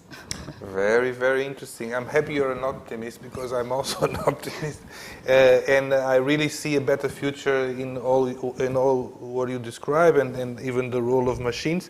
And before giving the floor to Nuno to give us his perspective on these matters, just to highlight what you said, that actually technology is made by us, ourselves, right? So we should do it right. And it reminded me of how I learned programming, right? I learned programming or dealing with computers was when I was very young. I was privileged, my parents gave me a computer, right? And the first thing I did was format C, right? So I blanked the whole thing. And for 2 weeks, they were asking, how is the computer good? Yes, very good. Absolutely amazing. It was completely blank screen, right? And I was running around with the MS-DOS manual and an English dictionary, because I did not know how to speak English. So I self-taught myself to try to figure out that. And the reason why I'm telling this story is the only reason I was able to do that, to overcome that, was because the machine was programmed by another human, and he was giving me error messages. And it was because of the error messages that I was able to do, okay, so don't work, this works, this doesn't work. So the fact that behind a machine there's always a bunch of humans, I think is a very interesting idea. Sorry to disturb you with this story, but I think it's really important, the fact that we are ourselves, and actually the next session, Pedro will talk about that a bit as well. Go ahead. So when I was preparing this late night yesterday, because we all have busy schedules, I've decided to bring 3 myths, three wrong sentences that usually we hear and think, oh, this is true, and in fact it's not true. The first one is that machines will bring lots of unemployment. We have a net destruction of jobs. This is not true. We have some studies to support this. For instance, the last one was the report that was done by the World Economic Forum. It's called the Future of Jobs 2020. So it's the 3rd edition of this study. In every single year we have an update about this. They use very strict and methods based on science, and the numbers are really good. I have those over here. So they expect that in the next 5 years we'll have the automation of 85 million jobs. So in the next 5 years, 85 million jobs will be lost we have humans do it, and now we are going to have machines, computers doing it, okay? But the good news is that we are going to create around 97 million jobs, 97. So we have, in fact, a net gain in terms of jobs. The problem, and I was talking about that with Sandra. The problem is that we need some skills from people, and maybe people do not have them. That's the problem that we have. And in fact, this study says that, well, the jobs that we have, that humans can be a little bit rested, that it will be almost impossible to have machines doing it, is those kind of jobs that need higher education from people and social interaction, of course. And if you have soft skills, if in fact you have at least a moderate level of digital skills, and you also are very strong in terms of skills like critical thinking, about working in teams, because it's very important. Not Teams, not Microsoft Teams. I'm talking. Why not? Of course, we can also do it using Microsoft Teams, but I'm talking about every single kind of teamwork, every single kind of teamwork. So if you have those kind of skills, you can be assured that you will have a place for you. And I have a PhD in efficiency, and my study was about productivity and efficiency. So how is it possible that we are going to have this, and we could have in fact gain in terms of jobs? Well, if you have, because you are going to have, when you replace humans by machines, you will do it because you will have a huge productivity effect. That's for sure. And of course, if you are going to do that, prices will be lower. If you have lower costs at the end of the day, prices of major services and products will be cheaper. And so you could in fact, since you have cheaper prices, you can have, and of course this depends about the price elasticity of demand, but you expect that in fact at the end of the day you could have a higher demand for products and services. So you'll have a first effect that is because of the reduction of prices, you can have that. And then you have the second and the third reason. You are going to accumulate capital. You are going to buy machines. You are going to buy intangible capital. So when you are doing that, of course, you will need some people to operate the machines, to keep the machines running, to know exactly how to adapt what you need to what the machines can deliver. So you will need also some labor force to do that. And then we have also the third reason.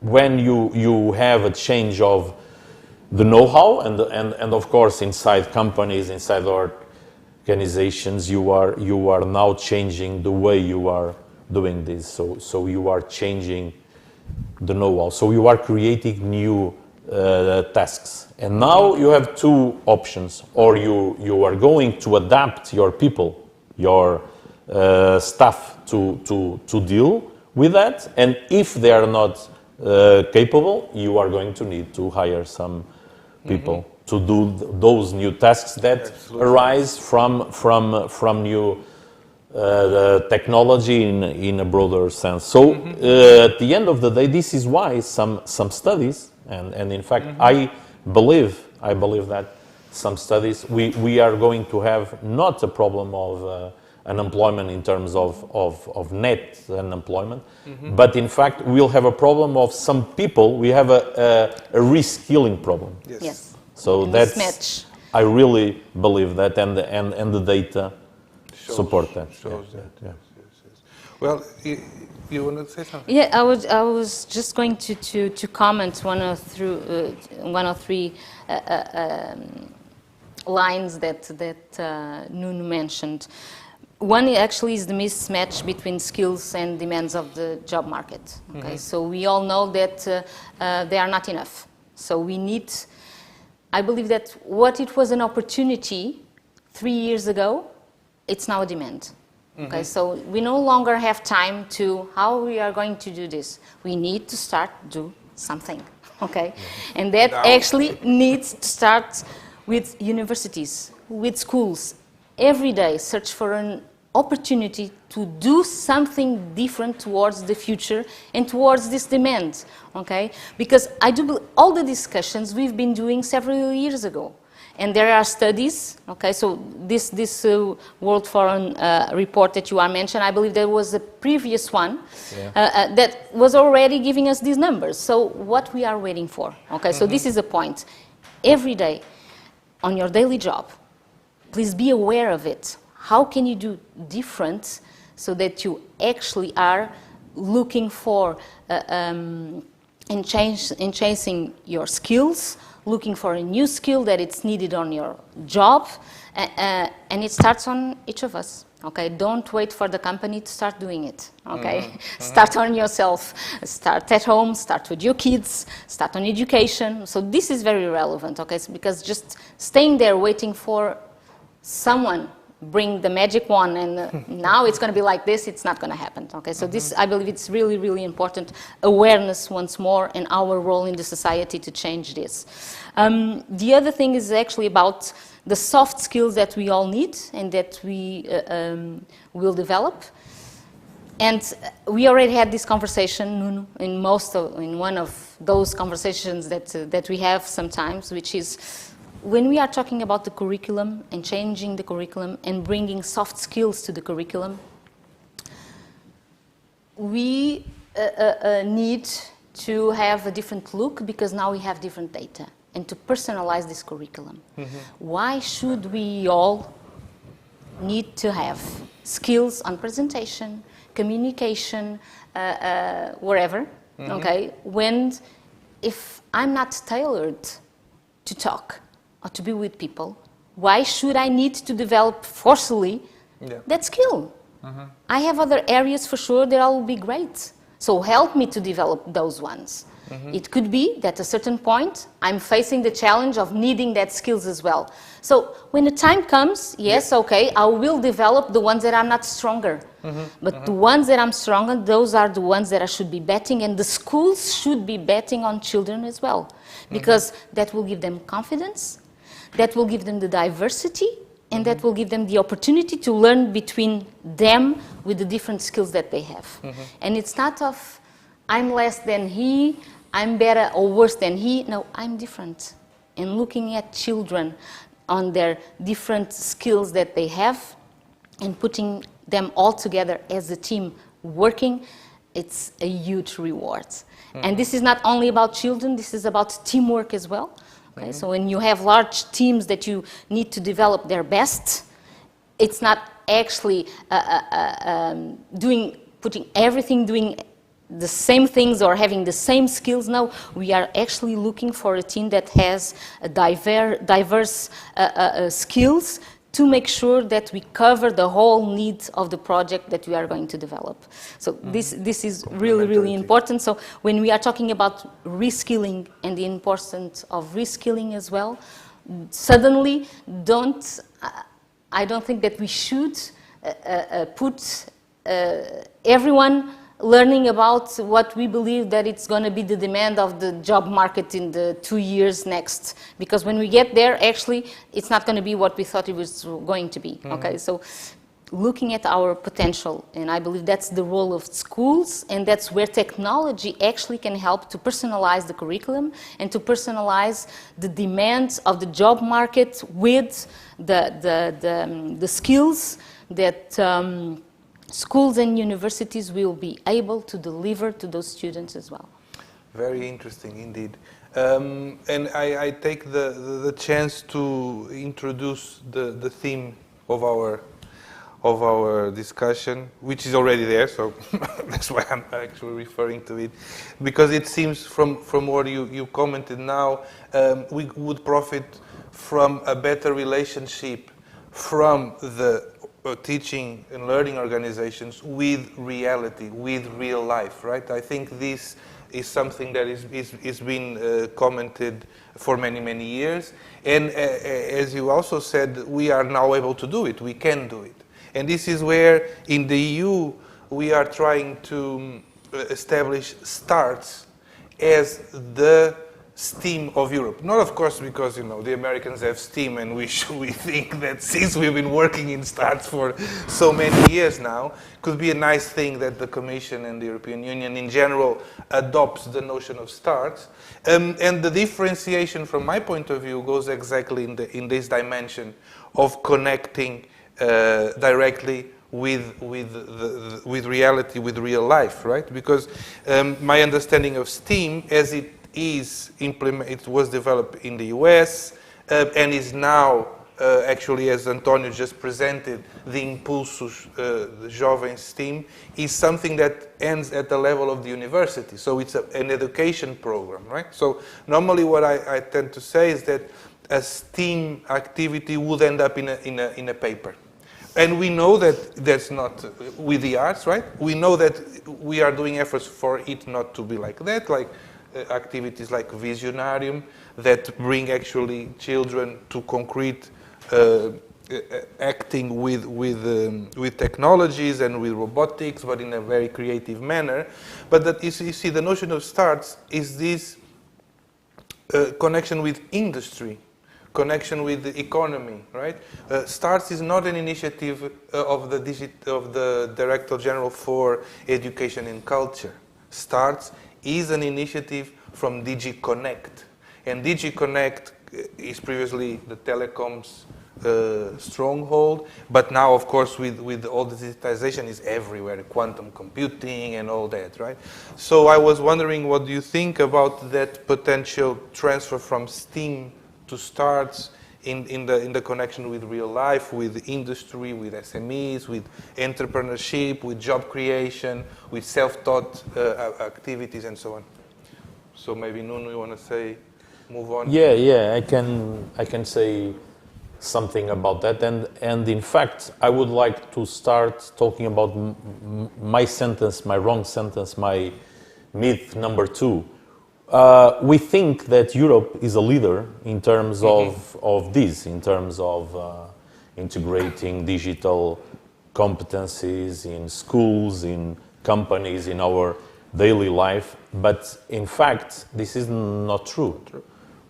We think that because we have, in fact, we have 4 or 5 countries. They are in the top leaders in terms of digitalization.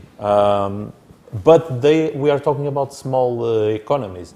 We are talking about Finland, Sweden, Denmark, Netherlands. So we don't have the major economies here. In fact, the average is quite low when we compare, for instance, to the United States. It's a similar country that we can compare European Union with that. We are in a very low position if we compare with United States, exactly because the major countries, the major economies are not there. So we need to do something about it. For instance, we have some strong numbers about that. The last study about digitalization or in terms of economy and society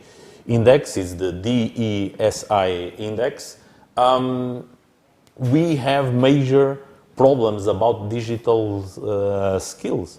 42% of Europeans don't have basic. We are talking about basic digital competencies, and this is a major problem that we have. So we need to address that, and we need to address, like Sandra said, changing the educational system. We need to do that, and we need also to do that using at the same time trying to add the competencies that the job market for the future needs. We need to address critical thinking. We need to adapt to address creativity. This is the most important soft skill of all.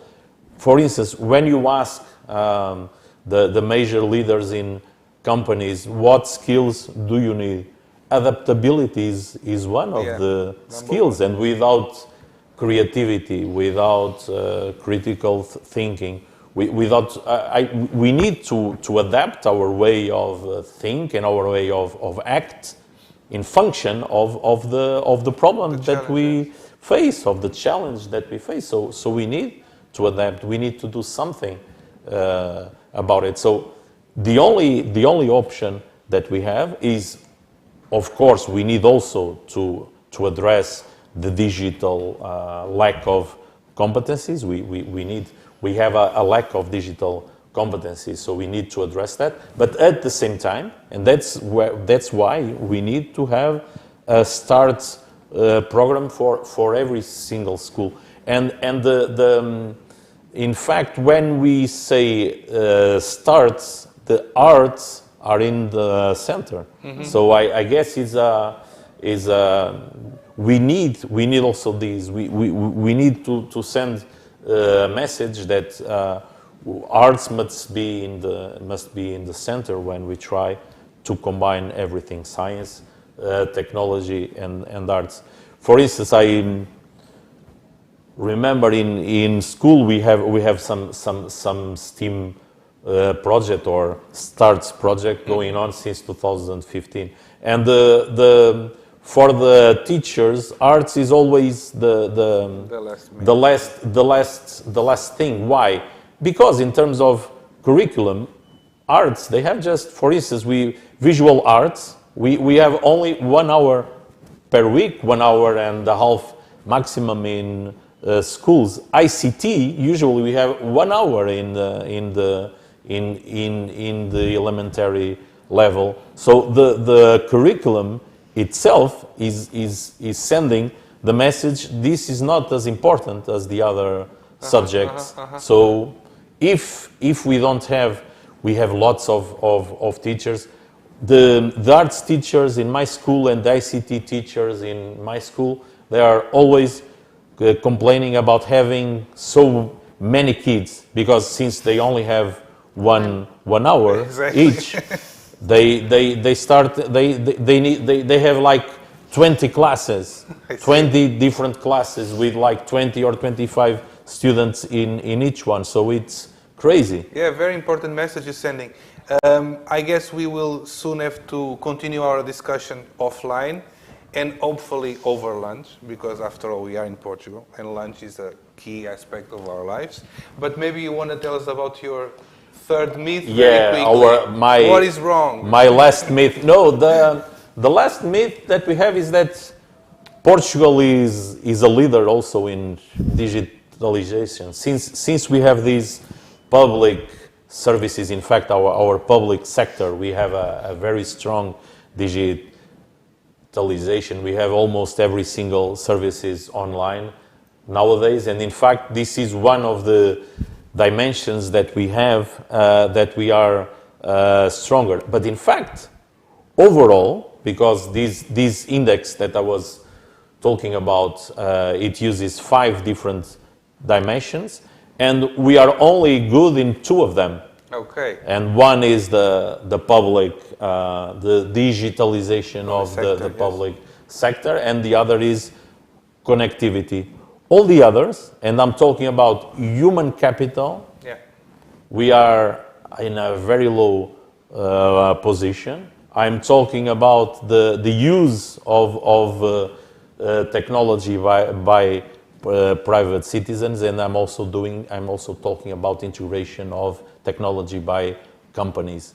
We are in a very low position. In fact, we are in 19th place in the European Union. So this is not a good result. No. Which means that we have a lot of work to do after lunch, because after lunch there's going to be this meeting where we're going to discuss these and other matters, and hopefully out of that is going to come recommendations both for the Union and for Portugal. I thank you very much for your contribution. Very interesting. And again, thank António Bob dos Santos for his intervention. We were counting on Martinho Moura, the artist, but he's traveling somewhere, so he's having connectivity problems. Thank you once again, and let the show go on.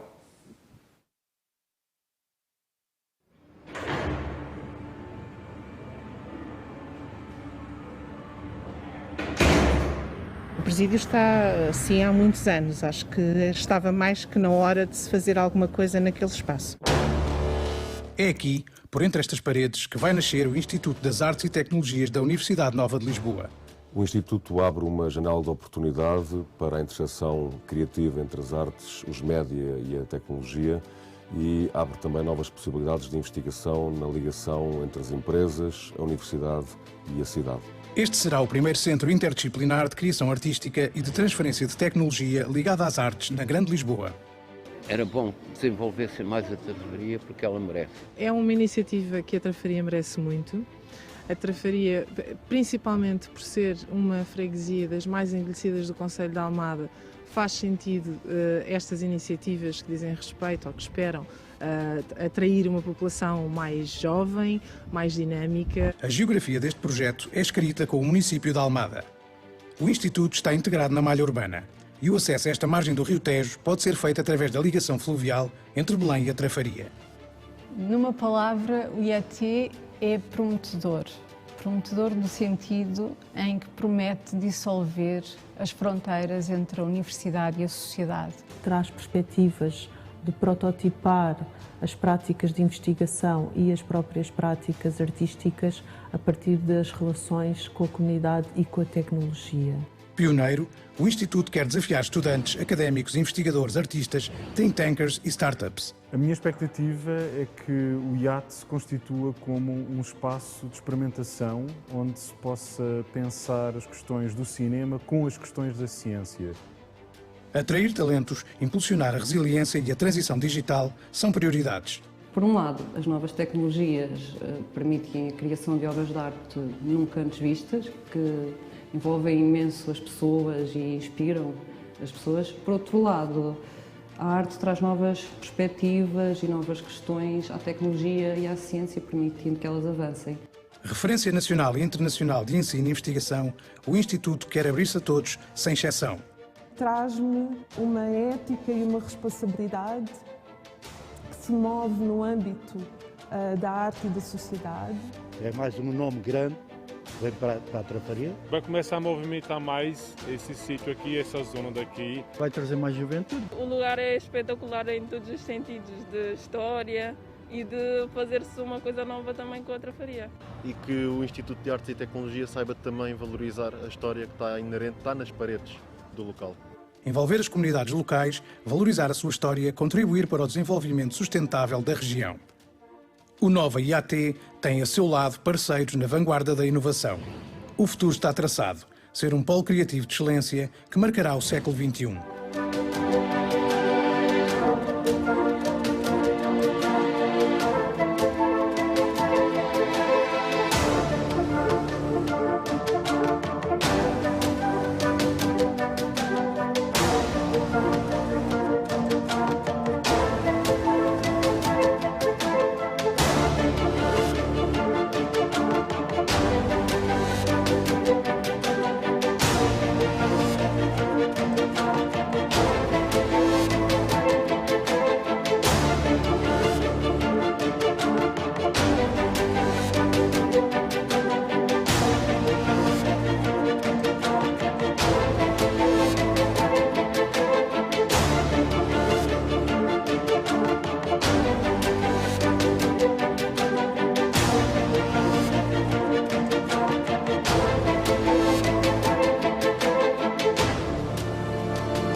We'll have two dialogues between Pedro Gadanho, architect, curator, and author, and Luis Miguel Girao from ArtShare, and the second one between Pascal Kaiser from La Manufacture and Luis Teixeira from the Portuguese Catholic University.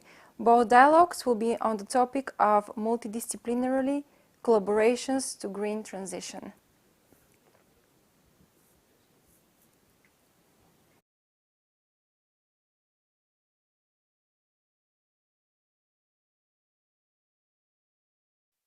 Good morning, Pedro. Thank you very much for joining us in this debate.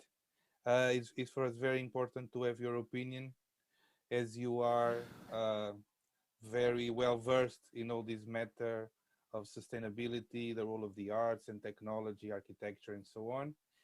So without further ado, maybe you could just say a few words about your past, and how does that connect with the question of this debate at the moment. Good morning. I thought the question that you had for the panel was very interesting, and maybe its answer should start by considering what we're dealing with, because that's what explains, I would say, the need for multidisciplinary thinking when we're talking about a green transition. In fact, I did have the opportunity to be 1 year in Harvard and to tailor a course on climate change and what I prefer to call the ecological emergency. And for me, it was an eye-opener in terms of the complexity of the problem. So this is indeed what specialists tend to call a complex problem. And it doesn't stop at climate science, but it touches, as it's more discussed over time, it touches on the loss of biodiversity and emergencies that we cannot even anticipate. So we're talking about the Earth system and the complexity of cause and effect being totally unpredictable, although scientists are improving their models. And so basically what I think is at this moment quite important is, of course, creating awareness of that complexity, and that requires multidisciplinary knowledge. So for me, it was very important, the fact that when I was at Harvard, actually I was taking classes with climate scientists, environmental economists, climate justice experts, people who are thinking about sustainability in architecture, landscape architects, engineers that are working with resilient systems. And so there's a whole plethora of systems that is involved in the impacts of climate change and the current ecological emergency. And things have, as we know, feedback loops, tipping points, and aspects that complicate things. And we really have to have a fine-grained view over the matters. And that is only possible if you put together different forms of knowledge, different forms of research, including those coming from the artistic world. So, in fact, even scientists who are dealing with certain aspects of these problems, sometimes they don't know what their colleagues are doing that may affect their work and may affect their thinking and the results of their research. And so when we talk about a green transition, we're talking about much more, I think, than what the media let out and let on. And we're talking about things that many people are not anticipating. That involves also, economical systems and questioning of capitalism and the systems that we are used to in terms of growth.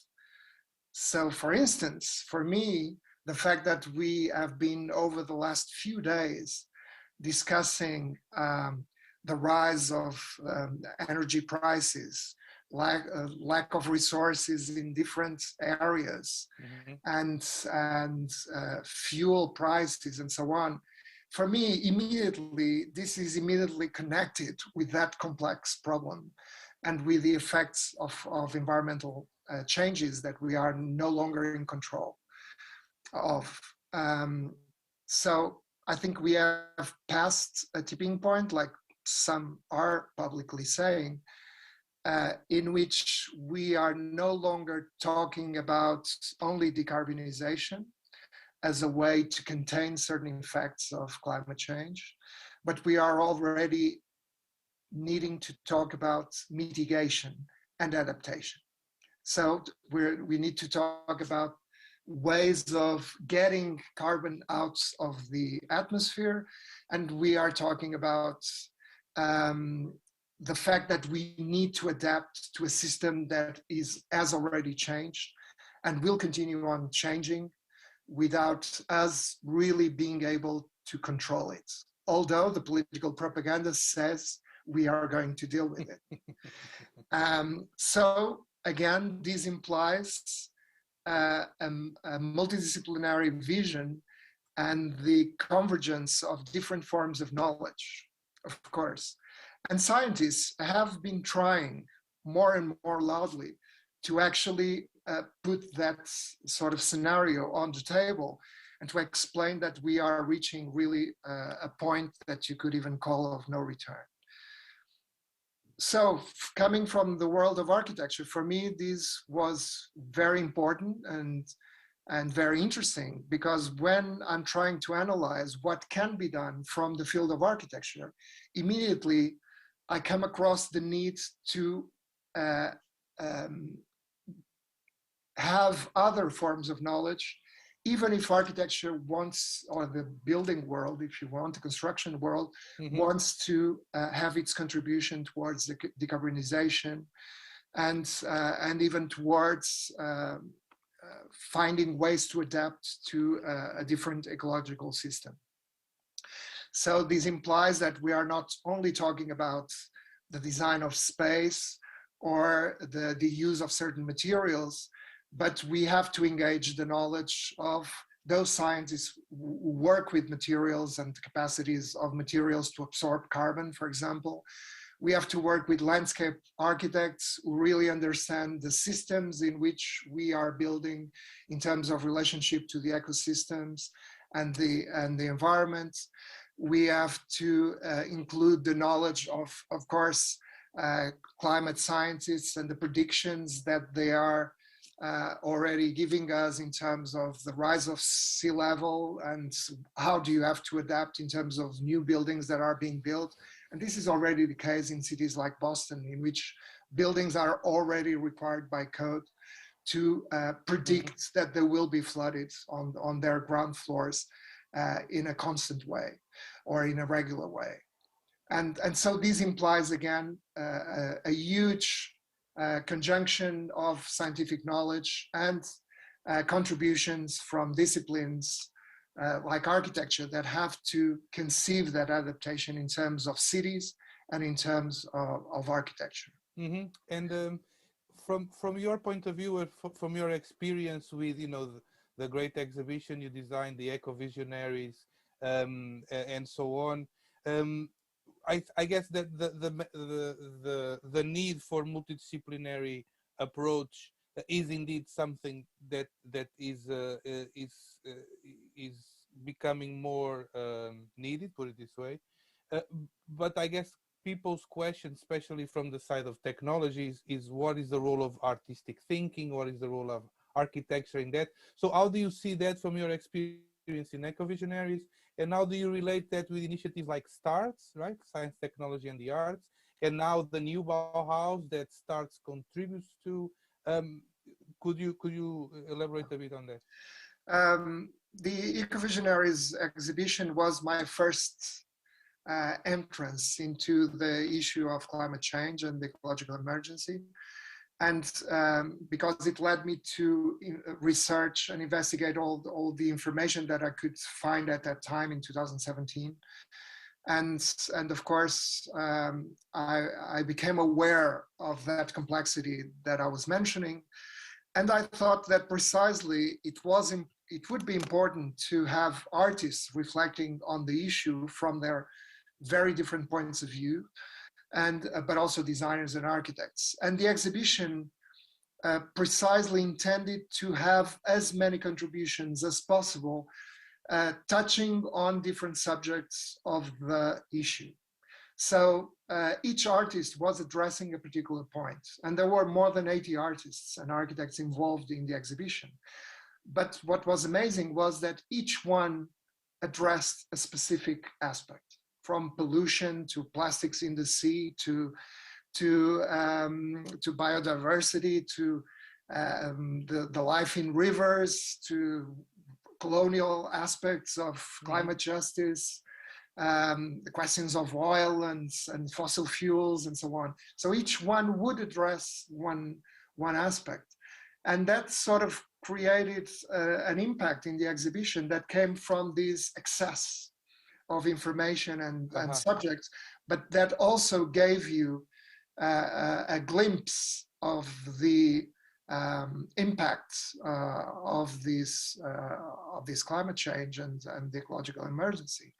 So in fact, again, it addressed not only multidisciplinarity, but the fact that artists, as people who are very able to reflect and to have a certain intuition about certain problems, to have their critical reflections on these subjects. So producing at the same time awareness in the audience, but also sometimes putting forward critical questions that scientists may not put, or that politicians may not put, or that other agents may not put out of convenience or even out of their own interests in the field. What I believe is important in the role of artists is their critical ability to say what sometimes others don't dare to say. At the same time, or in complement with that, you also do have the interest, almost anthropological interest, that artists have in other fields.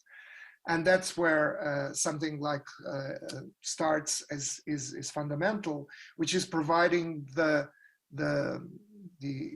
platform for artists to engage with scientists and with technology, providing art residencies and so on, through which artists can do their role.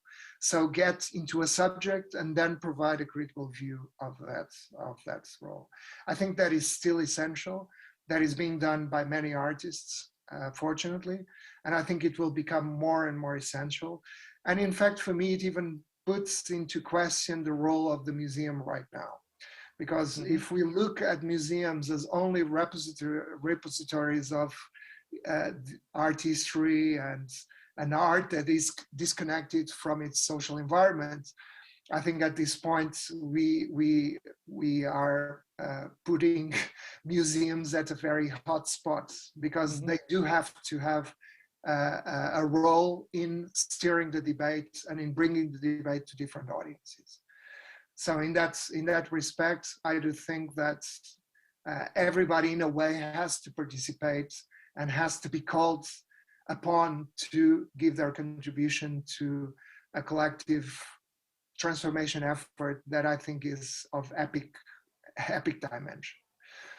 So I do understand the intention of the Bauhaus, of the new Bauhaus in that respect, in trying to bring artists and the creative sectors to that challenge of addressing the green transition.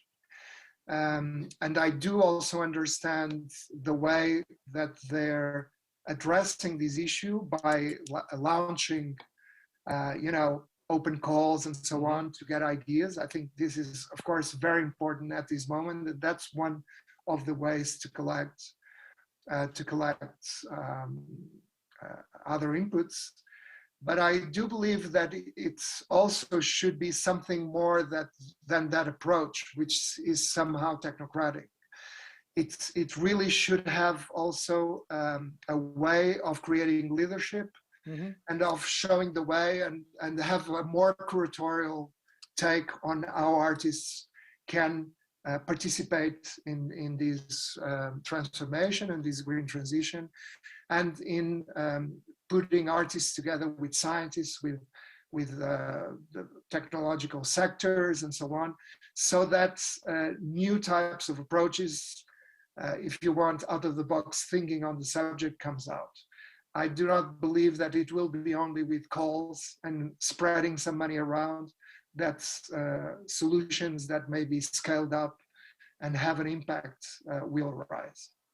Mm-hmm. So at the same time, I do welcome the fact that Europe is trying to lead in terms of adopting that green transition. But I think, and I'm critical about the way it is being performed, mm-hmm. I think it has to be much stronger and in a way give people a bigger sense of urgency, which I don't think is happening. Even with the COVID, we just are thinking about going back to normal. Exactly. and are not considering that what is coming is much, much worse than COVID-19. Although COVID-19 has already, like some have said, as a sort of dress rehearsal, has already shown the kind of impacts that a major crisis can introduce in our ways of lives and in our systems, economic and political systems. Very good. COVID-19 should be seen as a lesson, but in order to prepare for a different reality, not to go back to normal. Yeah, could not agree more with you. Thank you very much, Pedro, for your very, very, very important contribution. Just to say that, indeed, I completely agree with what you said, and I guess that the role of STARTS, even in its contribution to the new Bauhaus, can actually support this idea of going down to the ground, because one of the things I saw in the exhibition is that there's also artists actually running solutions, not really, they go beyond the criticism and so on. And STARTS is about that. It's about bringing stuff to the ground and allow artists to work with society and economy. And that's why we're having this meeting. Thank you so much once again, and talk to you soon. It was a pleasure. See you soon. Have a good meeting. Bye. Bye-bye. Okay, thank you, Luís and Pedro, for your nice talk. We are now going to continue with Pascal. I think Pascal is already online, that he is going to present his perspective on the topic of digital green transition. Pascal, could you talk a little bit about the iCream project and the way that you see this topic? Yes, do you hear me? Yes, I'm hearing you. Okay, that's perfect, because I had some sound issues. Yes, so talking about digital transition is something very wide. So I was asked to talk maybe from the frame of most 2015 European Capital of Culture. Yes, if you could talk from your perspective. I didn't introduce the iCream project, that it is a very interesting lab, the way that you work with artist residents and combine different fields of art, from video games to visual arts. Yes, so let me just open the file. So I hope I can share it with you.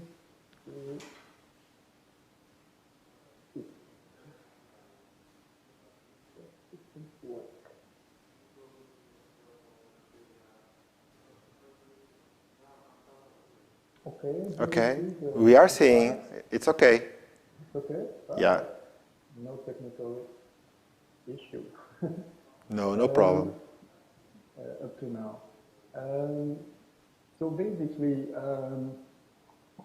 in the frame of most 2015, I was in charge of the digital program, and it was for the first time in the history of the European Capital of Culture, the first time that the baseline was technology and culture. And the goal of the project, let's because the mindset we gave was what is written there. So it's not technology for the sake of technology, but using technology to reduce social digital divide, initiating empowerment, new artistic and business models, and creating various types of links. So at that time, so when the project was initiated, it was in 2005 or 6, because of course the race to get the title finished, I think, in 2010. So at that time, it was a little bit out of the box, because at that time there was a rush for technology, and to have this step on the side, saying what about empowerment, what about digital divide, was something quite innovative, let's say.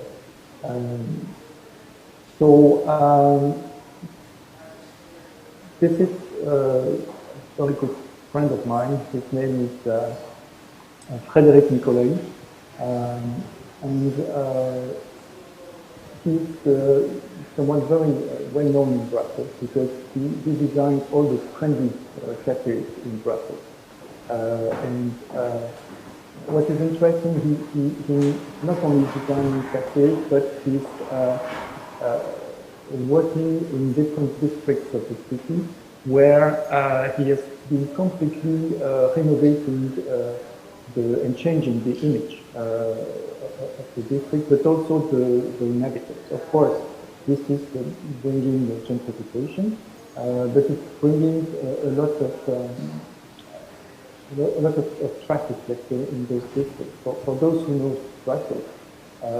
Brussels, I could hear some of the districts where he has been working and he has been completely changing. For instance, Flagey, where he designed a very famous cafe, Belga, and just to give an idea, this cafe is hosting 3 million people a year, 3 million.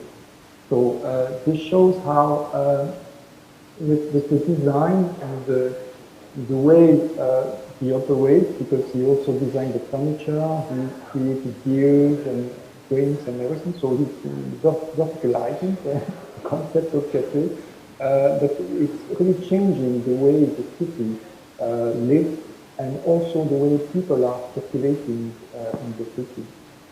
And so when we came to think of a venue for the digital proposal, residencies, artistic residencies for March 2015, I decided to work with him. And one question we had was how do we go to outreach non-audiences, people that will never go to a digital art exhibition. And our goal was to develop artistic residencies in that venue, but also to make empowerment courses about digital tools and so on. So the idea was that young people could push the door, but also gamers, but also, of course, elderly people and people that were far from digital area and technology. So that's why we were interested in this concept of cafe, because with the small team I was managing, we decided we would not go for a museum, for a new digital venue for March 2015, or a digital art center, but that this idea of the cafe was quite interesting, because that's really the place where anyone can push the door. Especially in Belgium, north of France, but I think it's the same in Portugal. Very often in Lisbon, and I know you have very nice cafes as well in Lisbon. We decided to work with used containers, 20 years old. So they are for sale for 1,000 euros because they are used. And with Frédéric Nicolai, we designed this concept of a modular cafe with wooden pallets, so that we could make insulation, put also cables in the pallets, and we designed a very warm space. That was the idea, something where we are far away from contemporary architecture, very cold usually, very cold, yeah. Something warm where people feel comfortable. And another way was the government, because we were quite advanced in the way to integrate local operators in the government. It means rather than trying to develop a program and then have mediation to make people come, we decided to host in the cafe existing associations so that they bring their activities. So for instance, here you see an association with retro gamers, you know, people playing with old vintage video games, and they were part of the Café Europa from the beginning, so they would bring their teams, their families there for their own activities. Another important project we did was the Café Europa. Café Europa was the idea to connect most citizens and also artists in residence with other European cities. And we imagine this wall of screens, of brick screens, the ones you can see in the airport for advertising most of the time. But we just use them to extend at this scale one-to-one the space of the cafe, so that we can, you know, contact other people, other citizens in Europe. And we did that with some cities that are border cities of the EU, like Sarajevo, Kaliningrad, Riga, and we started a program of shared activities between those spaces. We worked with 2 cities. We tried with 3, 4, 5 at the same time in a row, but it's too complicated.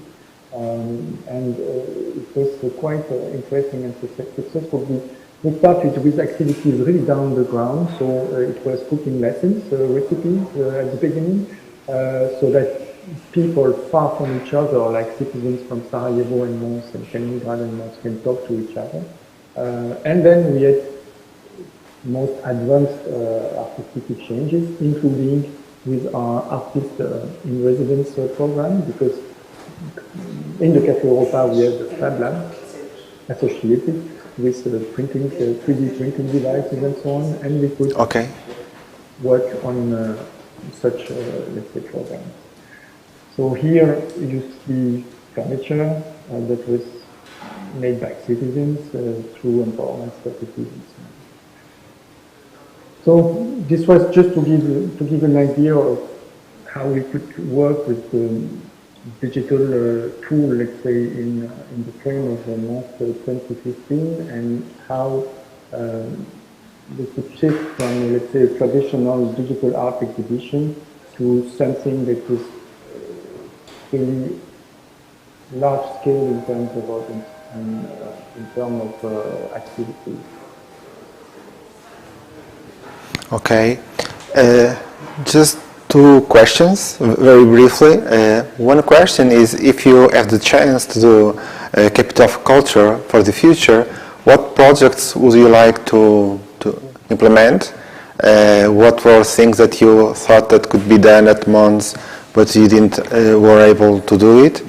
And a second question about STARTS. I know that Luigi told me that you were deeply involved. Can you talk a little bit about the role of artists and innovation and entrepreneurship? Yes, so for the first question, I think for European Capital of Culture, you have really to find a baseline that is just in time, you know, with what's going on in Europe, in your country, in your city. And it has to be relevant, of course. And it's easy to say it like that, but it's really the base. And I think that it was that is not so easy. It is to find something that is relevant locally for the city, for the territory you work in, and at the same time relevant for the European Commission, because you have an international jury delivering the title.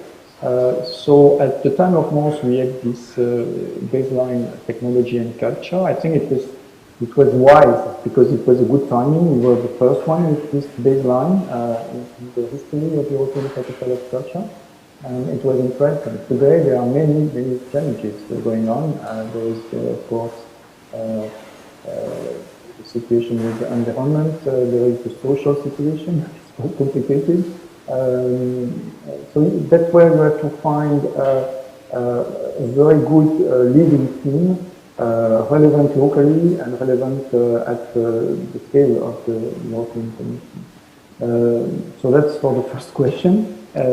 Now for the second, yes, SPARTS was already in the brainstorming of many people at the time of MOS 2015. Some people had been thinking about SPARTS for 1 or 2 years at the Commission, but also individuals like Louis, Joao, and a few others. And the idea in MOS was that we organized a large symposium about such crossovers between culture and technology. We had about 500 participants from the Commission, from the Presidency of the European Council, and so on, so it was quite nice. And we issued a white paper to the Commission at the end of this symposium with a list of recommendations on, what could be the party for this new type of collaboration between artists and industry.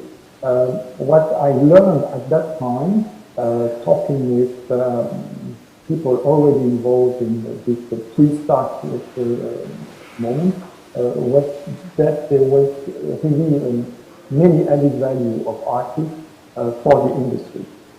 And not only for the communication and the marketing of the industry, but that artists could bring a very interesting added value for European industry, because we are talking about Europe and European conditions, such as new types of governance, interest for sustainability,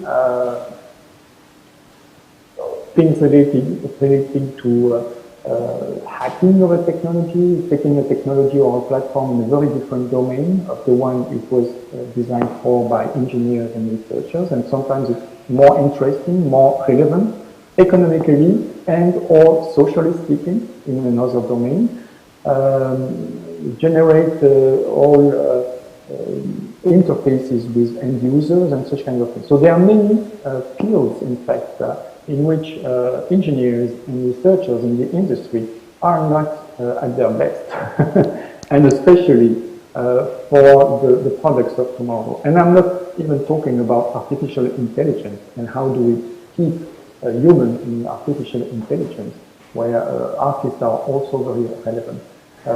So that was quite interesting at that time, and from there was a series of a program of the European Commission labeled SPARTS, going in different directions. Some were for artistic residencies, and I got strongly involved in these programs. We financed with this Vertigo SPARTS program 45 artistic residencies in the most advanced public and private labs in Europe, so it was quite interesting. There were other SPARTS initiatives, notably SPARTS regional centers. So these are centers that are more out of the main capitals, let's say, of the EU, and where the SPARTS mindset is interesting local stakeholders, so that they give a special space, let's say, for this meeting between artists, engineers and researchers, so that they are not in their day-to-day offices, so that they can think out of the box. And of course, the place where you are is also very important to think out of the box. So all this program has been coming after MOS 2015, and it was quite exciting and interesting to see that those ideas really spread across the 27 countries. Even if we had some English partners at the beginning, And now I think this program is quite mature at the scale of the European Union. It is about to be included in the initiative of the European Digital Innovation Hub. There are some specific horizon calls for such initiatives. And I'm quite confident, like many people in the management of the DG Connect of the European Commission, but also people active in the industry or in culture, in creative industries, that there is really a European path for this type of collaboration. And if we want to be on our own path, I mean not the Japan or American path or the Chinese path, Tencent and others, we do have to create a European imaginary. And if we want to create this European imaginary, European content in the next years, I'm not even talking about decades, we do have to change the way we operate and to really bring artists at the early stage of the creation of some products, some industrial initiatives. I'm really convinced about that. And in the 45 START residencies, we have very, very interesting output. Now the question is, it was a kind of prototype program, START residencies. Now there are new calls coming from the European Union, and we have really to think how we can transform this type of successful collaboration into some actual industry success, you know, on new products. But I'm quite confident it is something that is doable and we will achieve. Anyways, I think we have really to fight for it, because again, we are in this global competition, world competition, and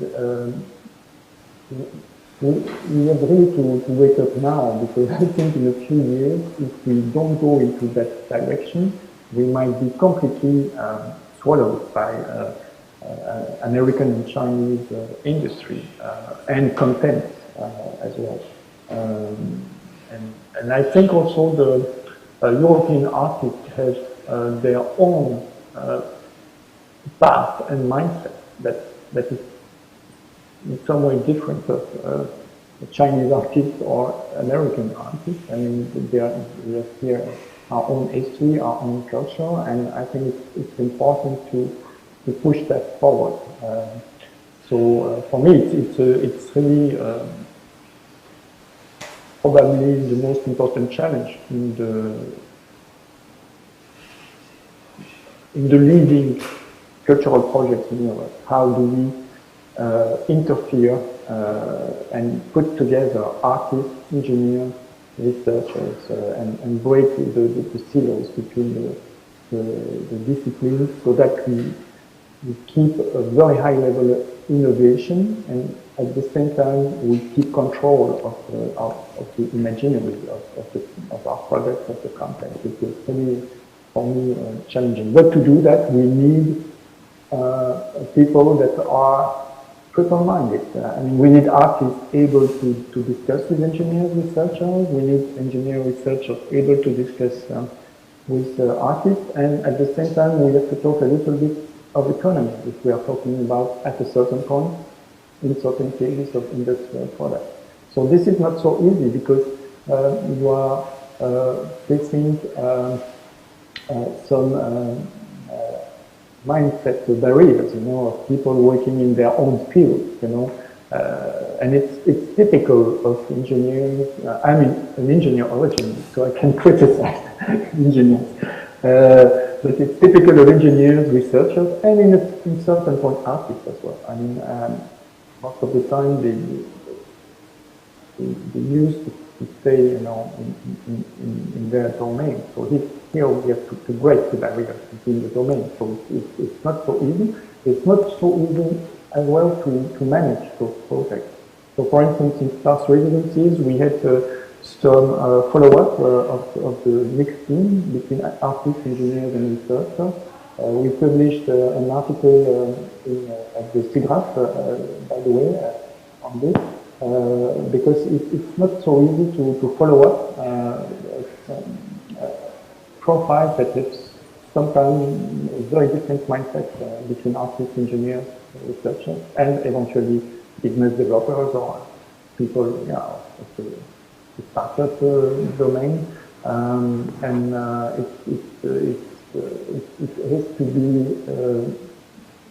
it has to be also taken into consideration, because it's not only putting artists, engineers, researchers together and it's going to work. It's much more complicated. You have to find on which team, on which platform, on which domain, and then make them work together so that it's successful. And it's not so easy because mindsets are very different. So how can you deliver, with people that are sometimes very different in their way of working, thinking? But that's what is interesting, and that's how we get innovation most of the time, with different people, not with always different people. But it has to be managed.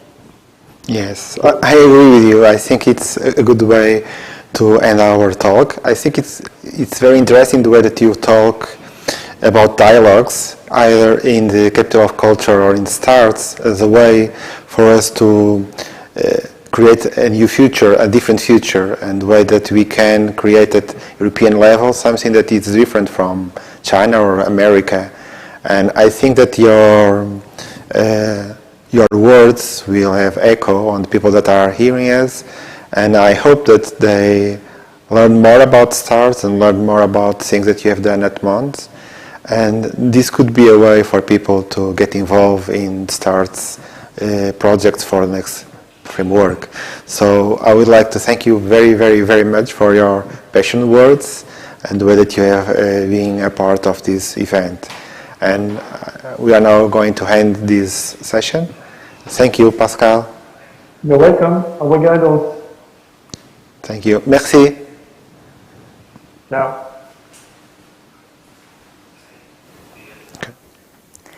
So before closing for today, we would like to thank all of you who joined us online today, and also all the guests that participated in today's morning part of Europe Restarts for Artistic Creativity and Digital Innovation for Industrial Production. We would like to give special thanks to the Egas Moniz House Museum and the Municipality of Estreja that provided this special venue and welcomed us here today. And once again, thank you all, and we'll see you next time.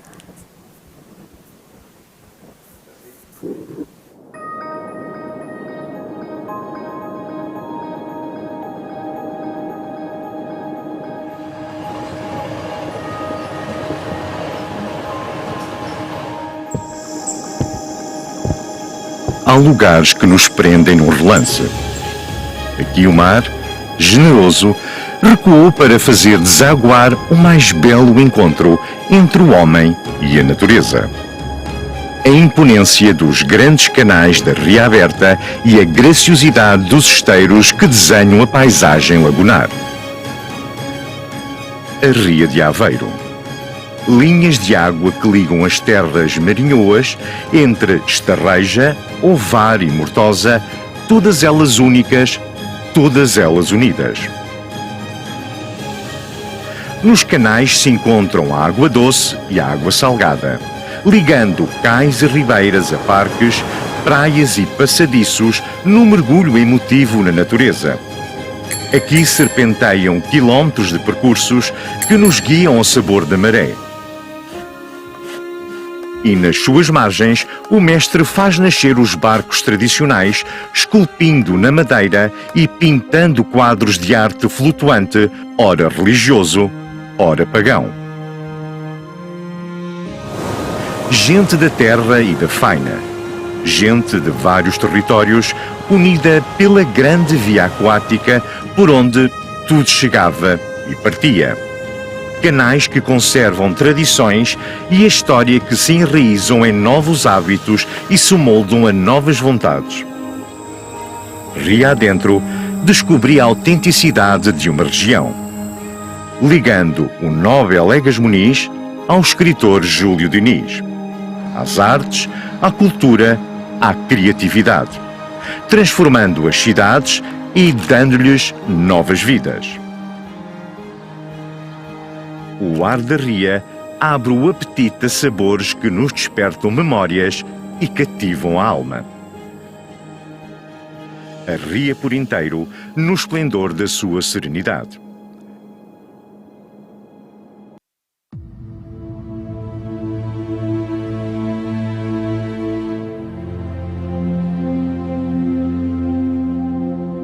Se tivermos de escrever e colocar em palavras tudo o que vivemos em Estarreja, seria impossível.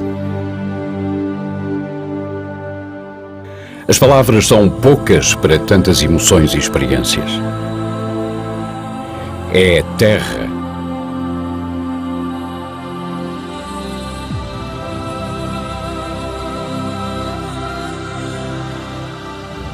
É ria. É carnaval.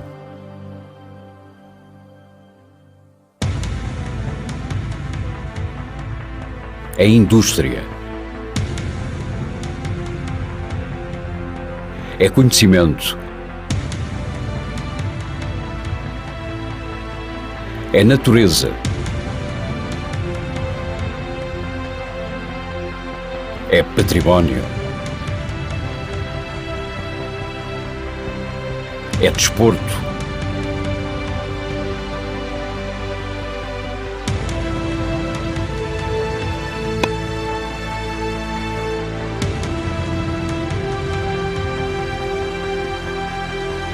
É arte.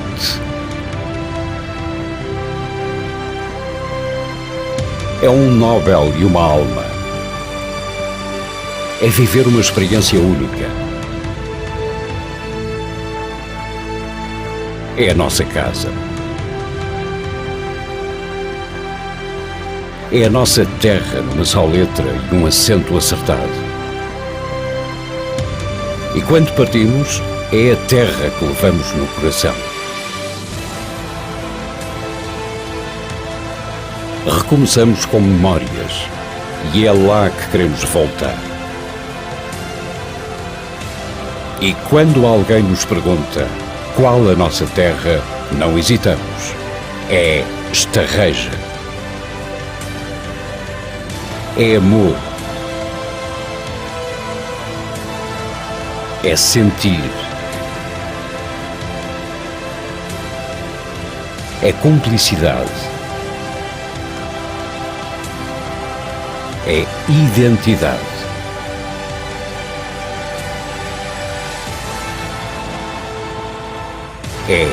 Não é uma simples letra, é Estarreja.